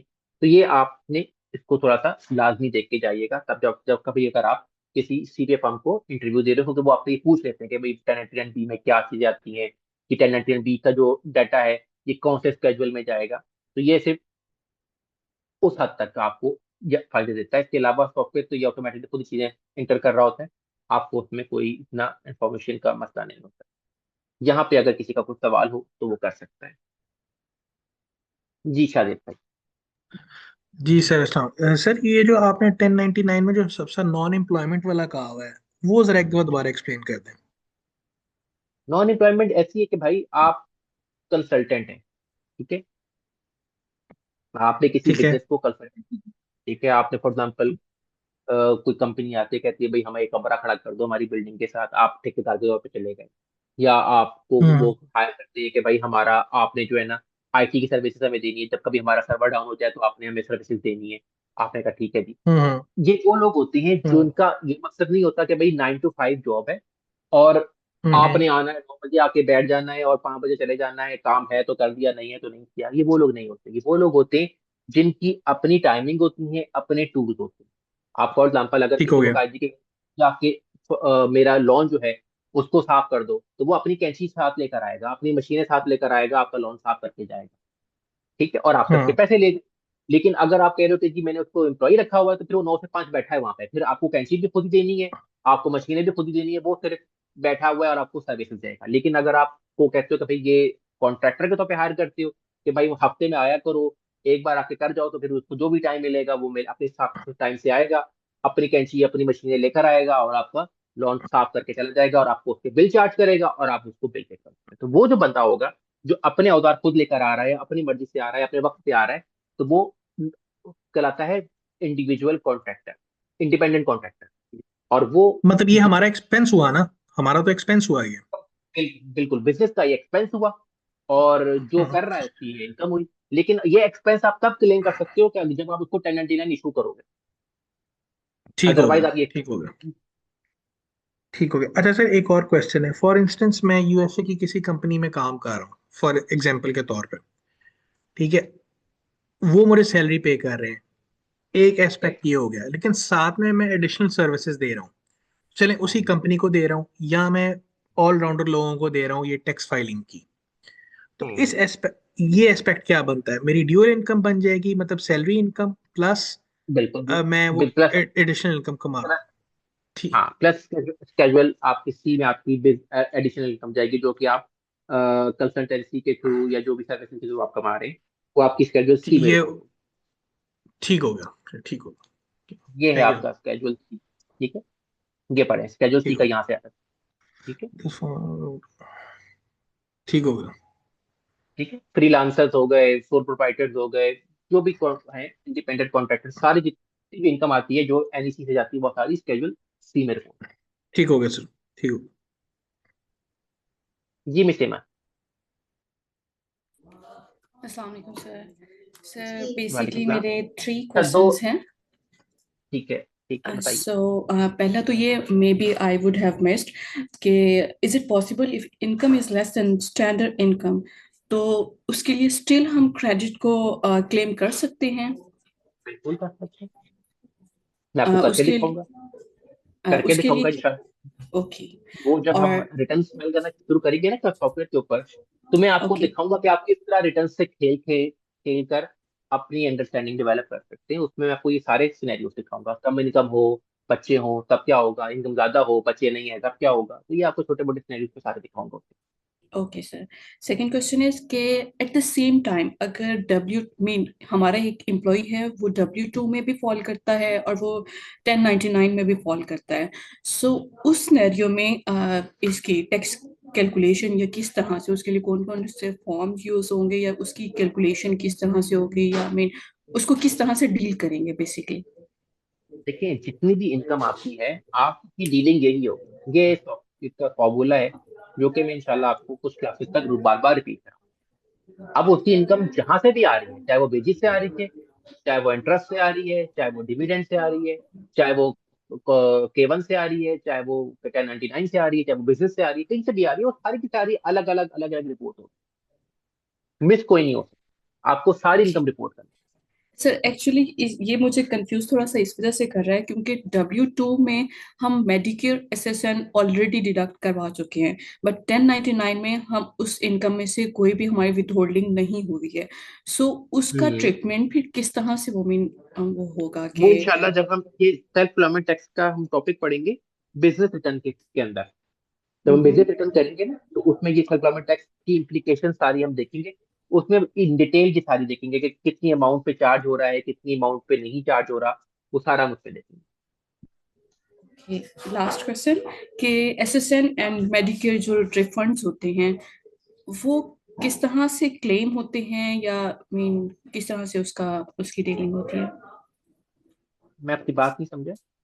Social security sir medical tax नहीं करती। जी क्लेम करने के लिए लाइक प्रीवियसली हम लोगों का एक एम्प्लॉय देखिए था उसके उसने लिए, हाँ हाँ, उसके लिए देखिए, उसके लिए मैंने आपको बताया था कि आपको अकाउंट बनाना होता है, आपकी वेबसाइट पे जाके सोशल सिक्योरिटी अगर आपने क्लेम करनी है तो आप सोशल सिक्योरिटी का पहले रजिस्टर करेंगे वहां पे जाके, वहां पे आपकी जितनी भी सोशल सिक्योरिटी आपके एसएसएन के ऊपर जमा हो रही होती है वहां पे सारी शो हो रही है। और अगर वो नहीं यस शो सर। हो रही होती तो आप उनको और उसको किस कंप्लेन तरह से करेंगे। मीन वो हमारी अंडरस्टैंडिंग के लिए उसकी कैलकुलेशन किस बेस के ऊपर होगी, जितनी वो मंथली या बाय एनुअली बाय वीकली हो रही होती है उसकी डिडक्शन, उस कंप्लीट अमाउंट को कंसीडर किया जाता है या फिर उसके ऊपर कोई स्पेसिफिक परसेंटेज होती है?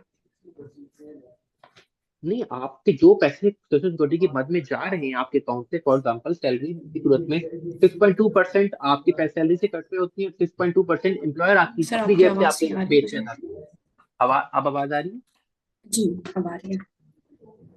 जब आप सैलरी में होते हैं, सैलरी बेस्ड पर्सन होते हैं, एम्प्लॉई होते हैं, तो जो आपको सैलरी मिलती है उसमें से 6.2% डिडक्ट हो जाता है। यानी कि अगर ठीक है। $4 सैलरी है तो 6.2 काट के आपको $95.8 मिलेंगे। हम्म। 6.2 आपके इसमें जमा हो जाए, और जी 6.2 ही एम्प्लॉयर अपनी जेब से भी आपके बिहाफ पे अदा करेगा, यानी कि 12.4% सोशल सिक्योरिटी आपके अकाउंट में जाएगी। जी। ठीक है, तो इसमें कोई वो परसेंटेज नहीं होता। नहीं मैं ये कह रही हूँ कि जब रिफंड हो रहा होता है, लाइक हम्म ये चीज मैंने देखी है इनफैक्ट हम्म कि किस तरह से मेरी डिडक्शन हुई है। सो उसकी एक लमसम अमाउंट रिफंड उसको हुई थी, हमारा एक एम्प्लॉय था तो रिफंड हुई थी, लेकिन मैं उसको चेक नहीं कर पा रही कि किस तरह से वो अमाउंट को मीन क्रॉस वेरीफाई कैसे करूं कि वो जो रिटर्न देखिए उसका रिफंड हुआ हाँ, है वो किस उस, बेसिस के ऊपर उसके हुआ है, लिए वो स्पेस। उसके लिए क्योंकि ये बेसिकली हमारे इसमें इंक्लूड नहीं है टॉपिक। मैंने तो ओके। कल भी शायद गुजारिश की थी कि आप, मेरा नंबर ग्रुप में से आपको में शो हो रहा होगा, आप मुझे अलग से कांटेक्ट कर ले तो मैं आपको वो प्रॉपर गाइड कर दूंगा, उसका कोई ऐसा मत। सर ठीक है। मैं इसी ग्रुप में आपका सेपरेटली है? हाँ हाँ, मेरा जो व्हाट्सएप का ग्रुप ओके। है इसमें मेरा नंबर शेयर हुआ हुआ है, तो आप मुझे ओके। मैसेज कर लीजिएगा, मैं आपको एक टाइम दे दूंगा, उसमें आप मुझे कॉल कर लीजिएगा, मैं आपको गाइड कर दूंगा। क्योंकि ये बेसिकली हमारा कोर्स का पार्ट नहीं है, तो बाकी जो स्टूडेंट्स है ना वो इरिटेट होंगे इस चीज से कि यार ये बात कहाँ से कहाँ चली गई है, तो वो फिर अच्छा नहीं लगता। Yes sir sure. ठीक है। थैंक यू अच्छा, सर। दूसरी एक और में से एमन भी है हमारे साथ, तो आप लोग काइंडली गुजारिश किया कि अपना ना कंप्लीट नेम लिख दिया करें, सेकंड नेम भी साथ में, ताकि पता हो कि मैं किसको बुला रहा हूँ। जैसे भी मैंने आपको कहा तो एक और खातून है एमन, उनका भी नाम एमन है, तो वो अच्छा नहीं लगता, फिर कंफ्यूजन क्रिएट होती है। तो आप लोग कोशिश करें अपना जो आप लॉग इन करें ना तो साथ सेकंड नेम भी साथ में ऐड कर लें, ताकि आपको बताने में आसानी हो कि मैं किस एमन को मुखातिब कर रहा श्योर सर। हूँ। जी जो दूसरी मिस एमन है, आप अपना क्वेश्चन कीजिए, आपने हैंड रेज किया था। जी एक्चुअली मेरा क्वेश्चन तो ये था कि आपने जो कहा ना, वही जो भी इन्होंने सवाल किया था कि उसमें हम्म कौन इंक्लूड होता है, तो मैं पूछ रही थी ऐसी कि जैसे हम आउटसोर्स करते हैं किसी को तो वो भी उसी कैटेगरी में आते हैं, अम, जो आपने हायर नहीं किए होते बट इंडिपेंडेंटली अपनी अपने टाइम से और अपनी मर्जी से आ रहे होते हैं, हाँ हाँ। हम्म इनको तो आप कहते हैं आउटसोर्स वाले। इंडिपेंडेंट कॉन्ट्रैक्टर, उनको आप कहते हैं इंडिपेंडेंट कॉन्ट्रैक्टर। सही, तो इंडिपेंडेंट कॉन्ट्रैक्टर में आउटसोर्स वाले भी आ रहे होते हैं ना, राइट? वो आउटसोर्स ही होते हैं, जैसे तो आप हम आउटसोर्स जैसे, करते हैं। जी जी, सही सही, असल में थोड़ा ठीक है, जो बिल्कुल न्यू कोई सा बात नहीं, टॉपिक है, देखिए इसलिए मुझे थोड़ी सी चीजें बेसिक से कोई पूछनी बात पड़ रही हैं। कोई बात नहीं। देखिए फॉर एग्जाम्पल, आप एक जगह जॉब करती हैं, सुबह 9 बजे जाती हैं, शाम को 5 बजे वापस आ जाती हैं। आपको वहां पे आपका कंप्यूटर दिया जाता है, आपको आपके टास्क असाइन किए जाते हैं, और आप वो काम करते हैं। Then means you are employ. ठीक है, आपको उसका W2 मिलेगा। अब आप क्या है, माशाल्लाह आप जो है एक एक्सपर्ट हो गई हैं। अब आप क्या करती हैं, अब आप कंसल्टेंसी देती हैं। अब क्या होता है कि अब कंपनीज आपको हायर करती हैं और कहती हैं कि आके हमारा ये इशू रिजॉल्व करते हैं। आप कहते हैं ठीक है जी, मैं इतने घंटे के लिए आऊंगी, मैं ये चार्ज करूँ। अब आप क्या करेंगे, अब आप अपना लैपटॉप लेकर जाएंगी, अब आप अपने मामला जो है अपना जो भी जितने भी देर काम करेंगे उससे आप उनको चार्ज करेंगी, और वो आपको जब हायर करेंगे तो अब आपको वो W2 पे नहीं देंगे, अब आपको वो 1099 देंगे। अब आप एज इंडिपेंडेंट कॉन्ट्रैक्टर होंगे। सही, ये है दोनों में फर्क। ठीक है। सही है, चलिए सही, थैंक यू। राशिद इकबाल साहब,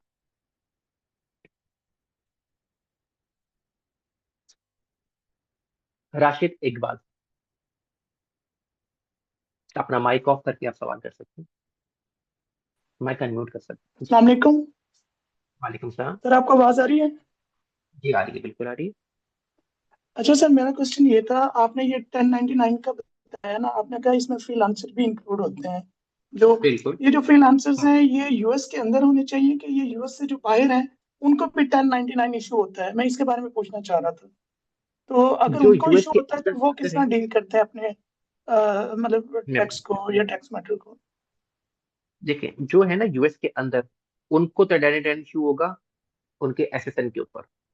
लेकिन अगर आप बाहर से कॉन्ट्रैक्ट कर रहे हैं तो तुरंत वैसे तो फ्रीलांसर की जो इनकम है वो टैक्सेबल नहीं होती। जैसे आप फाइवर पे अपर पे काम कर रहे हैं तो आपकी जी जी इनकम टैक्सेबल नहीं।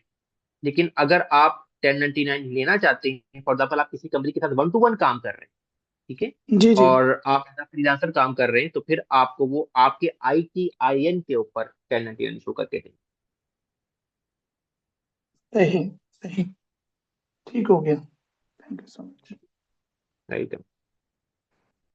अच्छा जी, वैसे जो ये फ्रीलांसिंग इनकम होती है ना, ये आपकी टैक्सेबल इनकम नहीं होती, क्योंकि टैक्सेबल इनकम में ना वो इनकम आती है जो कि इफेक्टिवली कनेक्टेड इनकम की डेफिनेशन में आती है। ये कौन सी इनकम होती है? 1090, हम जब तुम 1040 NR नॉन रेजिडेंट की इनकम की रिटर्न फाइल करना सीखेंगे ना, तो उसमें हम ये इफेक्टिवली कनेक्टेड इनकम का कॉन्सेप्ट जो है वो देखेंगे डिटेल के अंदर इंशाल्लाह। जी अब्दुल समद साहब। सर ये बस एक चीज कंफर्म ये करनी थी कि ये जो 1099 का डॉक्यूमेंट है या W2 टू का जो डॉक्यूमेंट है, यही बेसिकली ग्रॉस इनकम हमारी यहीं से पता चलेगी कि ग्रॉस इनकम कितनी है क्लाइंट की। ये बिल्कुल ऐसी, ये बिल्कुल ऐसी है। ऐसे ही है ना, बस कंफर्म करना था। ग्रॉस इनकम के अंदर आपकी सारी इनकम ऐड होंगी। आप वेजेस या सैलरी ले रहे थे, आपको W2 मिला होगा। आपने फॉर एग्जांपल कहीं पे सेविंग अकाउंट खोला हुआ है, आपने या कोई सर्टिफिकेट्स लिए हुए हैं, तो आपको इंटरेस्ट रिसीव हो रहा है, तो आपको 1099 INT मिला होगा। अगर आपने फॉर एग्जांपल किसी कंपनी के शेयर लिए थे और वहां से आपको डिविडेंड आया है, तो आपको 1099 DIV होगा, वो भी इनकम का पार्ट बन जाएगा। आपको स्टेट से रिफंड आया था तो 1099G का फॉर्म मिलेगा। आपको जो है कोई बिजनेस इनकम आपकी है, ठीक है, तो वो आप 1099 NEC आपको मिलेगा, अगर आप फॉर एग्जाम्पल कहीं सर्विसेज दे रहे हैं। और अगर आप खुद भी कोई स्टोर चला रहे हैं, तो आप प्रॉफिट लॉस उसके आपसे अकॉर्डिंगली डालेंगे। अगर आपको कैपिटल गेन आया है, तो आपको 1099D जो है स्केड्यूल D में जाएगा, उसका आपको फॉर्म मिलेगा। वो कैपिटल गेन्स के डिफरेंट फॉर्म होते हैं। IR इनकम है तो आपको 1099R मिल जाएगा, ठीक है। इसी तरह अगर आपको रेंटल इनकम आई है, फॉर एग्जाम्पल कोई ऐसा इनकम आई है जो कि बिजनेस के थ्रू आई है, तो फिर वो आपकी स्केड्यूल E में जाती है।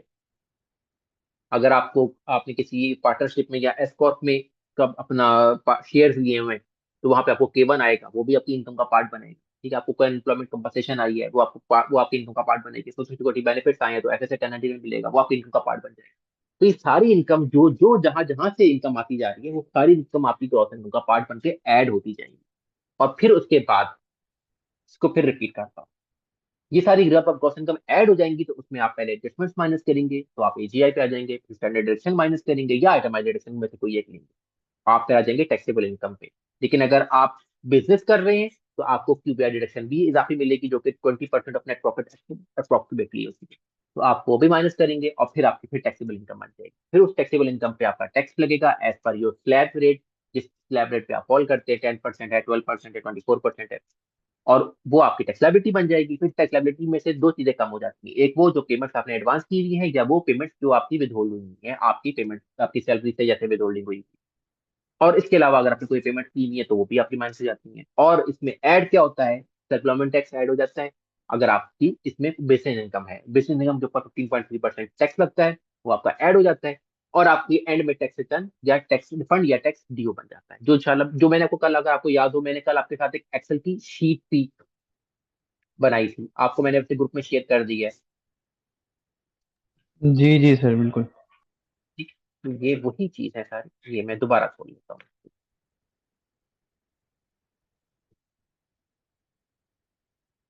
ये देख, ये हमने किया था। हमने क्या कहा था, एक बंदा है, उसको सैलरी से इनकम आ रही है 25,000। उसके अलावा वो एज अ इंडिपेंडेंट कॉन्ट्रैक्टर भी काम करता है, तो उसको 1099 NEC मिला था फॉर एग्जाम्पल, कितने का? 15,000 का, ठीक है। सैलरी से भी इनकम आई थी, W2 मिला था उसको 25,000 का, तो टोटल ग्रॉस इनकम कितनी हो गई? 40,000। फिर उसके बाद उसको एडजस्टमेंट मिली, फॉर एग्जाम्पल वो IRA में कॉन्ट्रीब्यूशन करता है 1,000 की, तो उसको यहाँ से हमने एडजस्टमेंट 1,000 की माइनस करके की ग्रॉस इनकम अब 39 रह गई, जो कि अब कहलाएगी एडजस्टेड ग्रॉस इनकम। फिर उसके बाद उसने स्टैंडर्ड डिडक्शन ले ली, वो मैरिट फाइलिंग ज्वाइंटली की रिटर्न फाइल कर रहा है अगर, तो उसको 129,200 मिल गई। तो अब उसकी टैक्सेबल इनकम बिफोर QBI कितनी रह गई? 9,800। ठीक। आप लोगों के साथ ही कल बैठ के हमने ये किया था। फिर उसके बाद अगर फॉर एग्जाम्पल से उसकी बिजनेस इनकम में से इसको इसको 15%, ये 15,000 जो है इसका 20% हमने ले लिया था QBI, तो वो तकरीबन बन जाता है 3,000। आपकी टैक्सेबल इनकम बन गई 6,800। अब 6,800 पे अगर हम 10% टैक्स लगाए तो बनता है 680। फिर उसके बाद हमने देखा कि यार उस बंदे का तो एक बच्चा भी है, तो 2,000 को टैक्स क्रेडिट माफ हो गया। फिर उसने जो है विदहोल्डिंग टैक्स भी कटवाया हुआ है सैलरी के ऊपर 4,000, तो वो भी माफ हो गया। तो अब उसका रिफंड बन गया कितना, 5,320। लेकिन इसमें एड बैक क्या हुआ, इसमें 15.3% एम्प्लॉयमेंट टैक्स ऐड हुआ, इसका 15,000 का 15.3% बनता है 795। वो ऐड बैक करने के बाद आपकी टैक्स लायबिलिटी रह गई 4,525। तो ये आपको रिफंड मिल जाएगा और आपके पैसे आपके अकाउंट में आ जाएंगे। फिर हमने इसके अलावा एक अल्टरनेटिव दिखा था कि मतलब से जी फेडरल टैक्स 6,800 बना होता है, तो और उसमें ये चीजें कम की होती तो फिर आपका रिफंड जो है वो उस हिसाब से, अच्छा ये माइनस नहीं हुआ हुआ। ये फिर आपकी टैक्स लायबिलिटी 5,595 हो जाए आपको, अगर फॉर एग्जाम्पल से ये रिफंड। तो ये खैर हम बातों बातों में कर रहे थे तो उस टाइम ये वर्किंग की थी, खैर इसको अगर अपना भी देखें तो इतना नहीं। आप सिर्फ इसको बता सकती है। शीट मैं आपको शेयर ऑलरेडी आपके ग्रुप में कर चुका हूँ, व्हाट्सएप ग्रुप में आ गई, और अगर नहीं मिली किसी को तो मुझे बता दें, मैं उसको दोबारा शेयर कर दूंगा, वैसे वो पोर्टल पे भी अपलोड हो जाएगी इंशाल्लाह। जी अब्दुल समद साहब।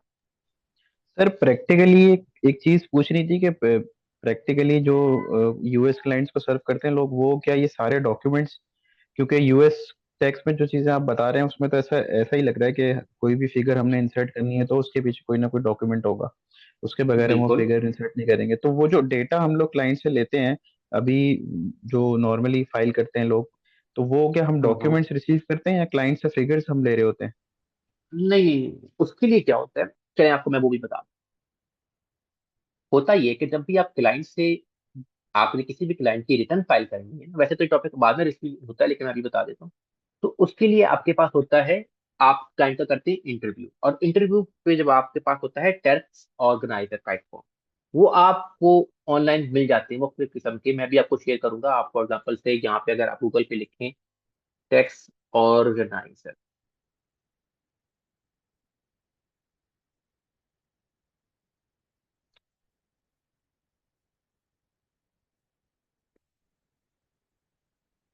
ठीक है। अब ये टैक्स प्रो का नजर पड़ा हुआ है यहाँ पे, जॉट फॉर्म का पड़ा हुआ है, कोई एक खोल लेते हैं, हम टैक्स प्रो का खोल। जब आप इंटरव्यू करते हैं ना क्लाइंट से, तो आप सारी चीजें उससे पूछते हैं, और आप साथ में जो है उससे वो फॉर्म्स भी लेते हैं। फॉर एग्जाम्पल अगर वो कह रहा है जी मेरी सैलरी है, आप कहते हैं ठीक है जी आप मुझे W2 फॉर्म दे दीजिए। वो कहेगा जी मेरी इनकम भी है, आप उससे 1099 फॉर्म्स पूछ सारे ले लेंगे। उसके अलावा अच्छा जी बच्चे हैं, आप उससे ठीक है जी बच्चों का मुझे आप सोशल सिक्योरिटी और जो है मैं आपका क्लेम नहीं कर सकता, क्यों, उसकी वजह क्या है कि इसमें क्रेडिट इन्वॉल्व होता है। तो आपसे वो, तो आपके पास हर चीज का एविडेंस होना चाहिए, जिसको भी आप उसको रिटर्न बना के दे रहे हैं उस चीज का। किसी तरह अगर वो क्या कहते हैं उसने कोई मॉर्गेज लेकर आया हुआ है तो आपको व्यक्तिगत या 1099 फॉर्म दे दे। तो ये 6 साल जब हम ये रिटर्न बनाना सीखेंगे और आप चीजों से आहिस्ता आहिस्ता फेमिलराइज होते जाएंगे ना, तो आपको ये फॉर्म चीजें सारी याद हो जाएंगी। अभी टेक्नोलॉजी मुझे नजर आ गया तो मैं आपको कोई दिखा दूँ, ये देखिए ये बात। उसके बाद आप सारी इंफॉर्मेशन ना उससे लेते हैं। हाँ, ठीक है।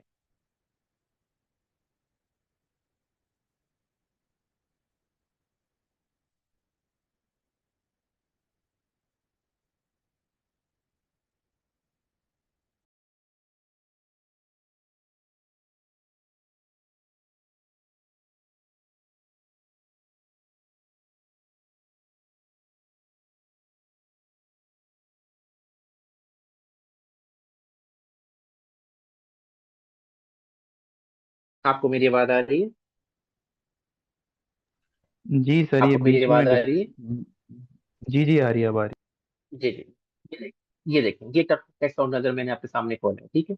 इसमें टैक्स पेयर की इंफॉर्मेशन आ जाएगी, स्पाउस की इंफॉर्मेशन आ जाएगी, आप उसका एड्रेस लेंगे, उसका फाइलिंग स्टेटस पूछेंगे उससे क्या है, उसके बाद उसके डिजिट एसेट्स थे नहीं थे, उसके बाद उसको हेल्थ इंश्योरेंस कवरेज उसकी है कि नहीं है, तो उसका आपको उसकी डिटेल्स देगा, आपका फॉर्म देगा, डॉक्यूमेंट देगा, बट डिपेंडेंट्स कितनी है, उनकी इनकम है कि नहीं है, आपको कुछ सैलरी मिली थी तो वेजेस की इन्फॉर्मेशन W2 देखें, यहाँ पे अटैच लिखा हुआ है। इसी तरह आपको इंटरेस्ट इनकम थी तो आप 1099 INT अटैच करेंगे। तो ये सारी जब आप किसी भी एक जो प्रोफेशनल बंदा होता है ना, जब वो किसी क्लाइंट की टैक्स रिटर्न फाइल करता है तो वो पहले उसकी सारी इन्फॉर्मेशन लेता है उससे।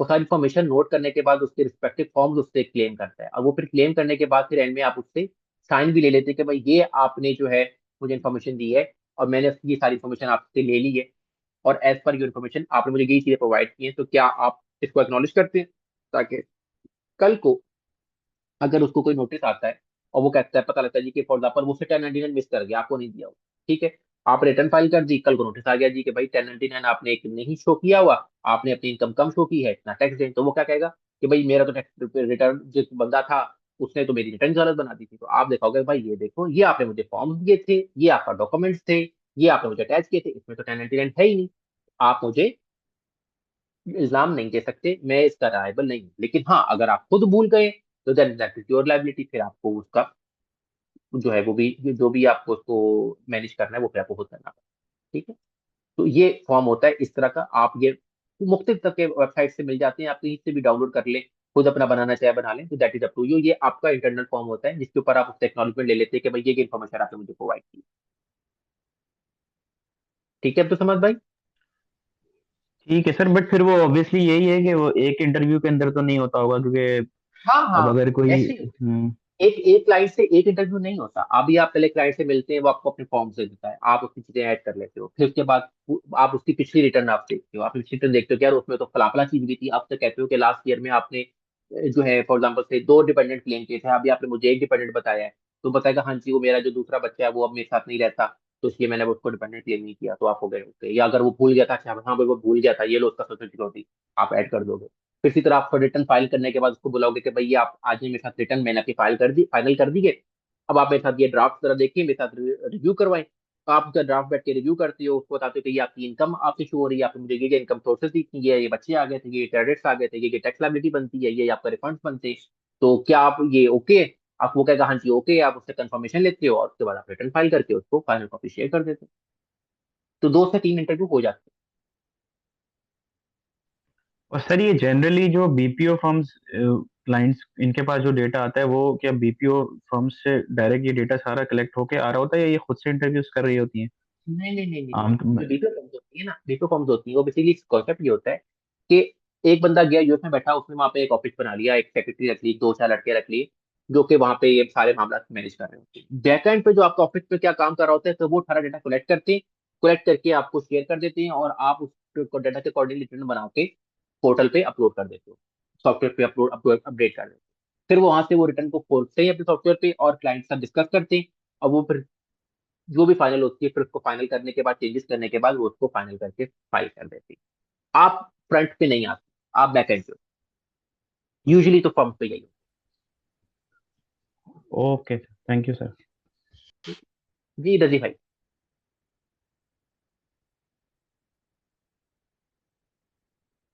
RAXII। हेलो। जी भाई। अस्सलाम वालेकुम सर। वालेकुम सलाम। सर मैं मोहम्मद रजी बोल रहा हूँ। जी सर मैं आपसे ये जानना चाह रहा था कि यूएस टैक्सेशन के बारे में चीज़ें जानना चाह रहा था। मैंने बीकॉम अपना कंप्लीट कर लिया है, माशाल्लाह। तो मैं सर ये यूएस टैक्सेशन में अपना करियर बनाना चाह रहा था। क्या ये सही फील्ड है? जो मार्केट में जॉब्स हैं, अर्निंग अपॉर्चुनिटीज हैं या नहीं है, क्या है? इसके बारे में जानना चाह रहा था सर। और सर ठीक अर्निंग है, आपके अपॉर्चुनिटीज है आपके तो कैसे है और आपके कितनी है? मैं आपको बताता हूँ, आपके कोऑर्डिनेटर ने आपको ओरिएंटेशन का लेक्चर की रिकॉर्डिंग शेयर की है? नहीं नहीं सर, मैं सर हमा सर किसी और ने हमारे एक फ्रेंड को करी थी, उन्होंने मुझको करी है, तो मैं ज्वाइन हुआ नहीं हूँ। नहीं नहीं नहीं नहीं, वो ठीक है। कोई बात नहीं, आप एक काम ये करें कि जिसकी भी आप रेफरेंस से आए ना उनसे ये कहें जी जी। कि आपको ओरिएंटेशन की रिकॉर्डिंग शेयर कर दें। सर वो ठीक है, यूट्यूब पे होगी नहीं आपके चैनल पे? चैनल पे यूट्यूब पे अपलोड होगी, लेकिन वो लिंक आपको अगर नहीं मिल रहा तो आप उससे ले सकते हैं। उसमें हम ये सारी ठीक चीजें है। डिस्कस कर चुके हैं, लेकिन मैंने कल की लेक्चर में भी रिकॉर्ड में भी डिस्कस दोबारा की है। मैं दोबारा अच्छा कर अच्छा। दूंगा, कोई समस्या नहीं। ठीक है, मैं दोबारा कर देता हूँ, थोड़ी देर में भी करता हूँ, मैं क्लास के एंड में करूंगा दोबारा। मुझे बहुत ठीक लेट मिला, तो मैंने अभी अभी बस 5 मिनट पहले ही ज्वाइन किया है। कोई बात नहीं। अच्छा अच्छा अच्छा, और कोई सर मसला नहीं, मैं सर मैं आपके नेबर वाले कंट्री से हूँ। अच्छा, इंडिया से हैं? जी जी जी। कोई आपका मसला नहीं छोटा भाई, भाई। आप कोई मसला नहीं है, अल्हम्दुलिल्लाह इंडिया से हमारे पास पहले भी स्टूडेंट्स आ चुके हैं, कोई ऐसा इशू नहीं। जी। और सर क्या ये, सर ये एनरोल्ड एजेंट करना जरूरी है? आप अगर एनरोल एजेंट कर सकते हैं तो आपके लिए बहुत बेनिफिशियल है, क्योंकि आपके एक मुल्क में पेपर्स होते हैं इसके। जी, तो सर वो सर मुझे मेरे लिए कैसे बेनिफिशियल रहेगा? वो आप यूँ समझ लें कि ये जो कोर्स है, ये फॉर एग्जाम्पल से अगर बैचलर है तो वो एनरोल एजेंट आपका पीएचडी है। अच्छा अच्छा। ठीक है। और सर उससे सर करने से सर हमारे साथ जो लाइसेंस मिलेगा उससे सर हमें सर जॉब वगैरह मिलने में आसानी रहेगी इंडिया में या बहुत रिमोटली आसान। यूएस फर्म में बिल्कुल डायरेक्ट? बिल्कुल बिल्कुल बिल्कुल बिल्कुल। सैलरी वगैरह सर क्या मिल जाती है सर स्टार्टिंग में एज अ यार fresher? 60 to 70,000 starting per year, dollar. Remotely घर से बैठ के? हाँ हाँ। सब तो ज्यादा बता रहे हैं अगर आप, आप किसी ऐसा लग रहा है। सीपीएफ अगर आप किसी सीपीएफ फर्म में हैं, अगर आप किसी बीपीओ जी फर्म जी। में हैं, तो फिर तो वो जो भी आपके साथ कर सकते हैं, जितना आप उनको कर सकते हो, जितना वो आपको छुरी फेर सकते हैं, तो डिपेंड करता है ये तो आपकी इंटरनली क्या चल रहा है। लेकिन अगर आप किसी सीपीएफ फर्म में ज्वाइन करते हैं तो आपको 50 to 70,000 डॉलर्स में, आपके डिपेंड किया आपका एक्सपीरियंस कितना है, आपको स्टार्टिंग मिल जाती सर मुझे ऐसा लग रहा है 50-60,000 ज्यादा बता रहे हैं। है। इतनी आप इतनी कहाँ मिलती इंडीड होगी सर? इंडीड.com जाएं या glassdoor.com पे सर्च करें एनरोल एजेंट की सैलरी क्या सर है। वहां तो मैंने इंडीड देखी डॉट है। कॉम और वहां ग्लासडोर। तो लेकिन ऑन साइट दिखा रहा था सर, वहां पे इतनी सैलरी ऑन साइट हाँ दिखा रहा हाँ। था, रिमोटली नहीं दिखा रहा था। तो रिमोटली आपको थोड़ी कम मिल जाएगी, 10,000 कम मिल जाएगी, 12,000 कम मिल जाएगी। इससे मुझे ज्यादा ऐसा कितना लग ज्यादा रहा था एक्सप्लॉइट, सर। जी। मुझे और ऐसा लग कितना रहा था एक्सप्लॉइट कि करेंगे। 12-15, मुझे ऐसा लग रहा था कि स्टार्टिंग में 12-15 हज़ार डॉलर देते होंगे हाँ एनुअली। देखिए, अगर आप एक्सपीरियंस है, आपको कुछ चीजें पता है, आपको फॉर्म पता है, आपको सॉफ्टवेयर में एंट्री करना आती है, तो वो आपको जी। 30-35 डॉलर, $40 से स्टार्टिंग मिल जाती पर है। आ- हाँ। अच्छा, मतलब मंथली सैलरी नहीं मिलती है? अगर नहीं, वो डिपेंड करता है ना कि आपका एम्प्लॉयमेंट का क्या सिस्टम है, सैलरी पे जा रहे हैं, आवरली वेजेस पे जा रहे हैं, किस तरह जा रहे हैं।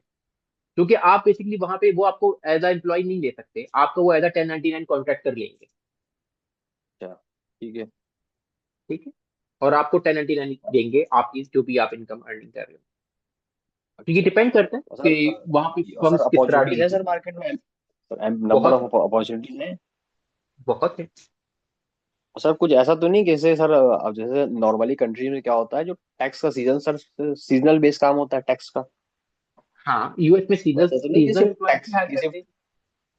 किसी अगर आप सीजन में सर सीजनली भी जॉब काम मिलेगी करो उसके बाद नहीं अगर आप मिलेगी? सीजनली भी अगर आप काम करो तो आप इतना अर्न कर लेते हो कि आप पूरा साल बैठ के खा सकते अच्छा, नहीं जैसे मान लिया मुझे सीजन के अलावा भी अपना जॉब करना होगा, खाली बैठेंगे क्या सर? हो।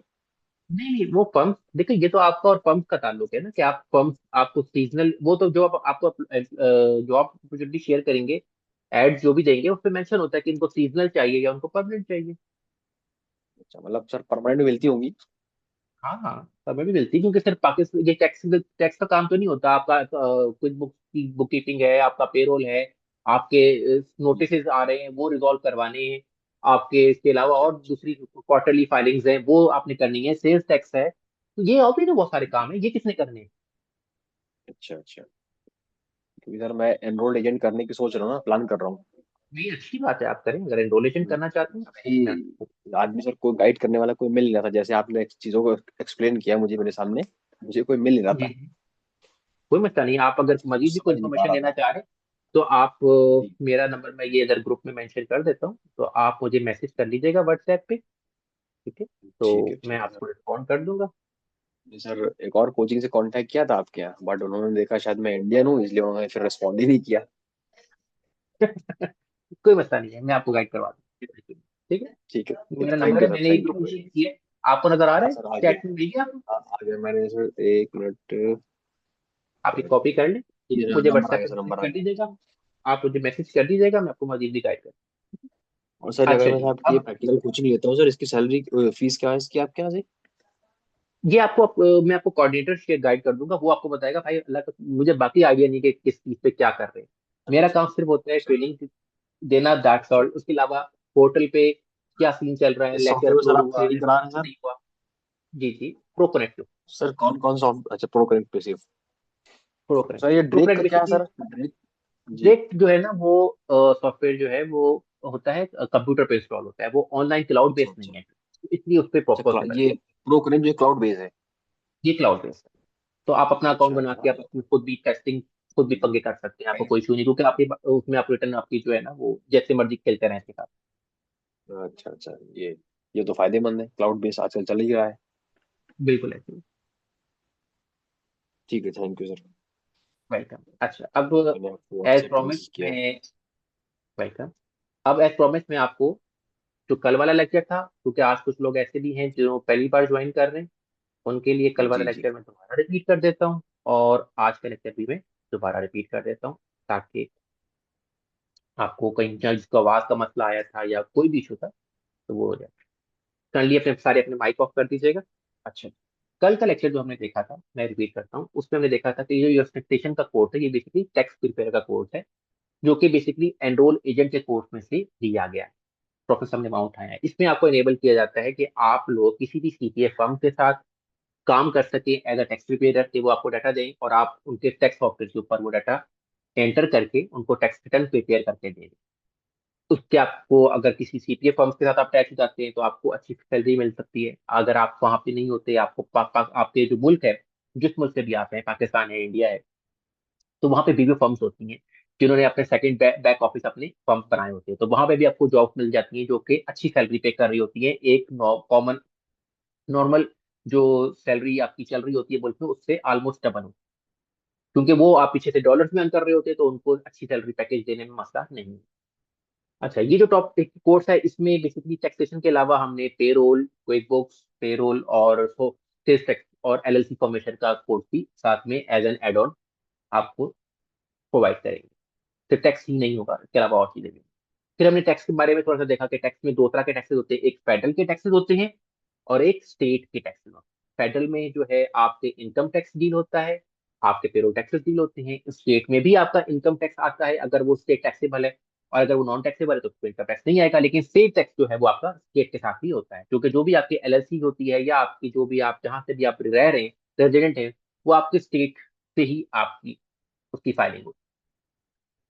फिर उसके बाद हमने कल देखा था जी टैक्स फॉर्म के बारे में कि इंडिविजुअल की रिटर्न है वो 1040 की फाइल होती है, जिसमें आप जो है अपनी सैलरीज हो गई, आपकी सेल्फ एम्प्लॉयमेंट इनकम जितनी भी आप हैं वो आप सारी इसमें ऐड करते हैं। और बिजनेस टैक्सेशन में हमने देखा कि पार्टनरशिप की आपकी 1055 की रिटर्न जाती है, सी कॉर्प में 1120 की रिटर्न जाती है, और एस कॉर्प में 1120 एस की रिटर्न जाती है। ये तीनों बिजनेस रिटर्न जो है ये इंशाल्लाह इंडिविजुअल टैक्सेशन के बाद वन बाय वन सारी करेंगे। अच्छा, ये जो कोर्स है इसमें हमारा जो फोकस होगा वो ज्यादातर 90% हमारा फोकस होगा वो प्रैक्टिकल के ऊपर होगा, और 10 to 15% हमारा फोकस होगा थ्योरी के ऊपर। आपको साथ साथ जो है मैं लिंक्स प्रोवाइड कर दिया करूंगा आईआरएस के, ताकि आपने अगर डिटेल इंफॉर्मेशन समझनी हो तो आप वो आईआरएस के लिंक स्टडी करके वहां से डिटेल्स पे भी इसको समझ सकते हैं। मैं आपको सिर्फ जस्ट एक गो थ्रू एक एक बेसिक इंट्रोडक्शन टॉपिक का दे दिया करूंगा, उसमें इंपॉर्टेंट पॉइंट्स आपको क्लियर कर दिया करूंगा, और फिर हम उसके बाद एक प्रैक्टिकल रिटर्न करके हम उन पॉइंट को समझने की कोशिश करें।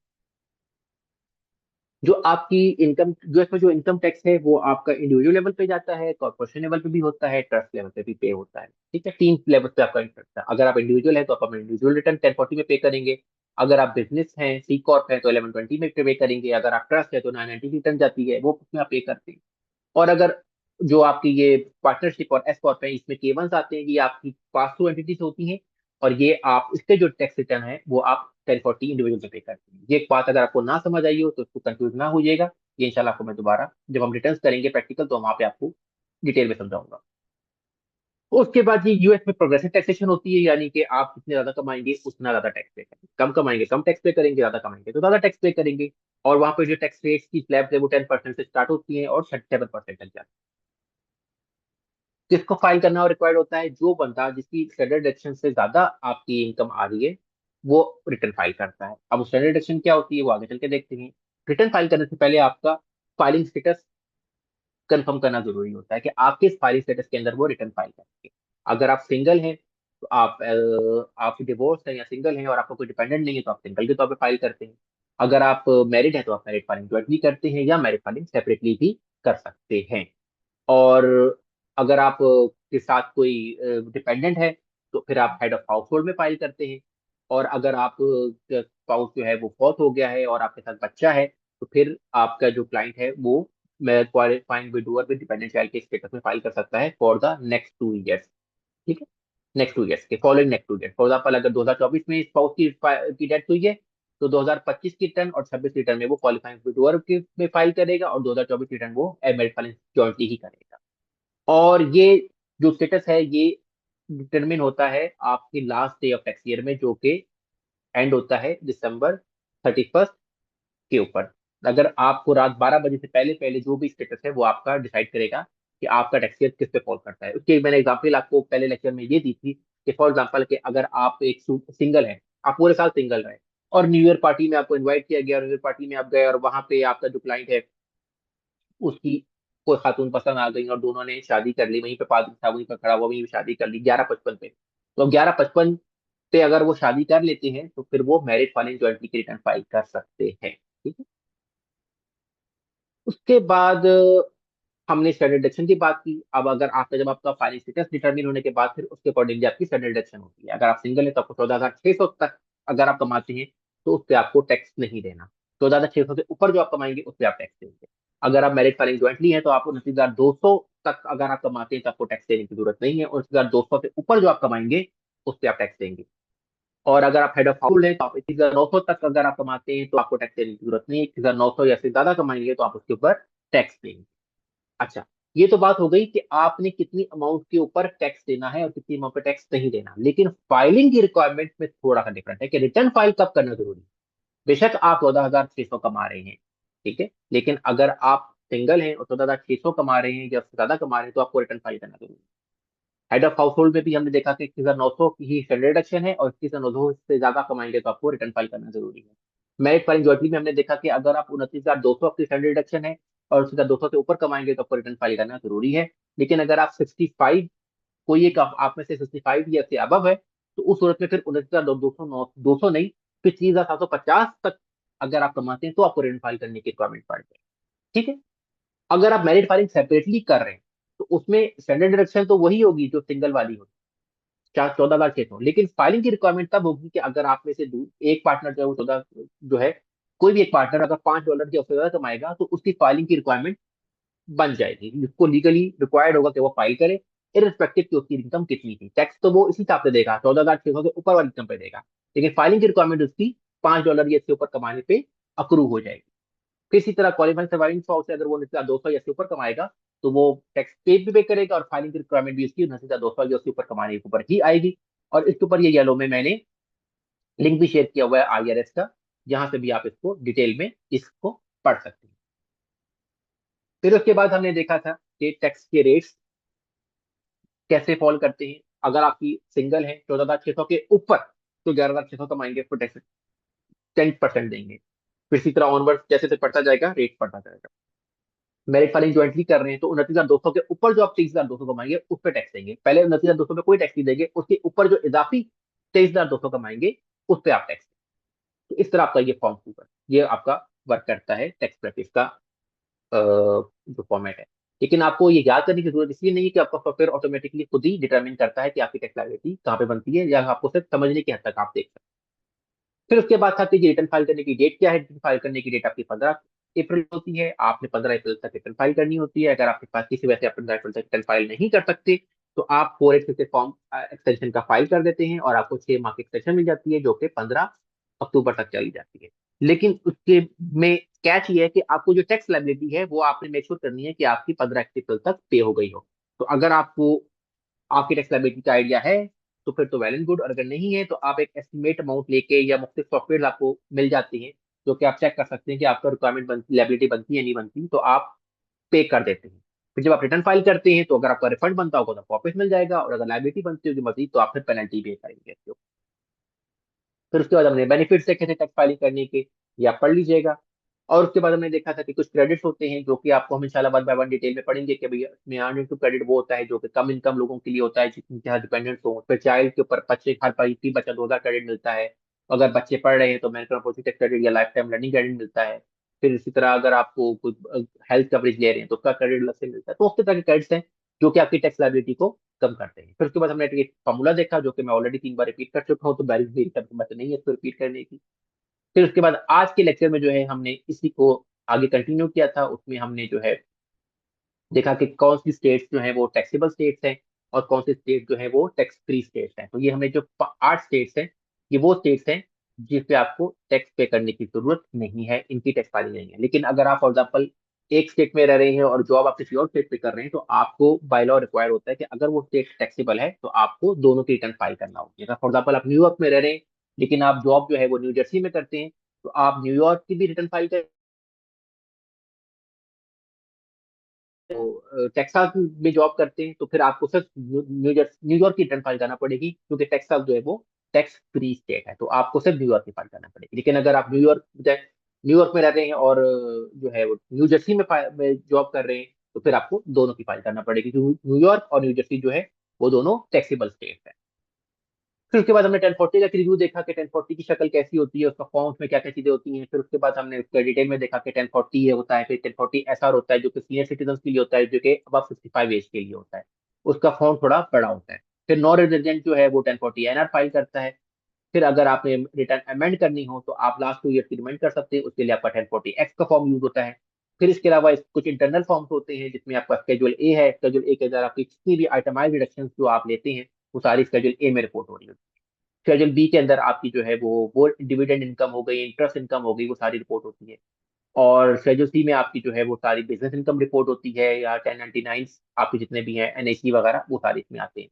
फिर अगर आपने कोई कैपिटल गेन किया है तो वो आपके शेड्यूल डी में रिपोर्ट होता है। शेड्यूल ई में आपकी रेंटल इनकम या पार्टनरशिप या एस्कॉप से जो केवंस आते हैं वो रिपोर्ट होते हैं यहाँ पे, और यहाँ पे आप उसको टैक्स देते हैं।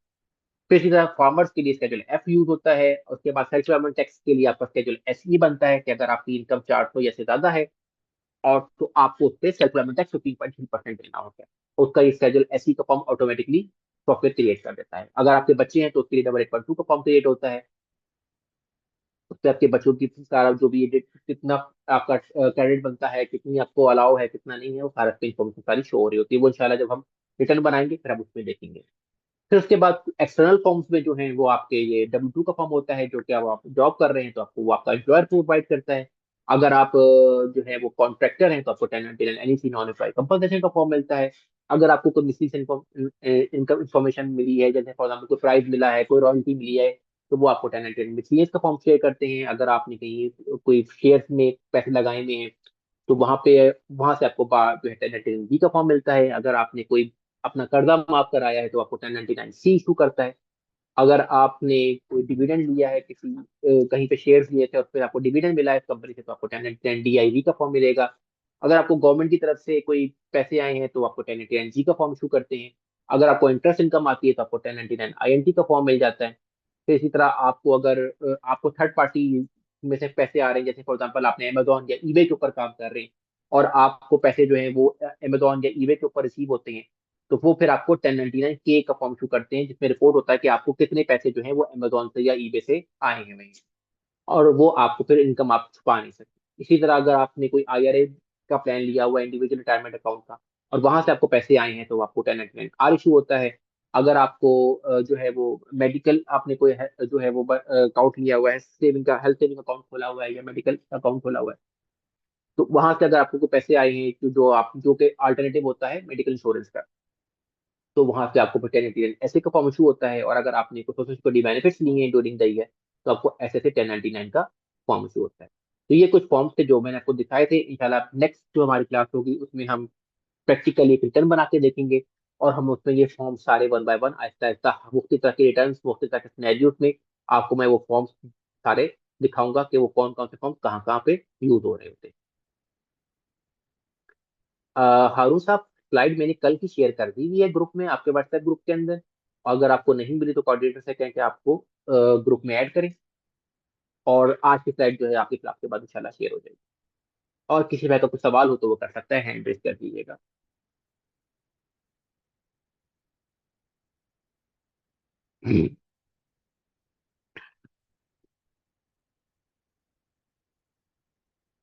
किसी भाई का कुछ सवाल?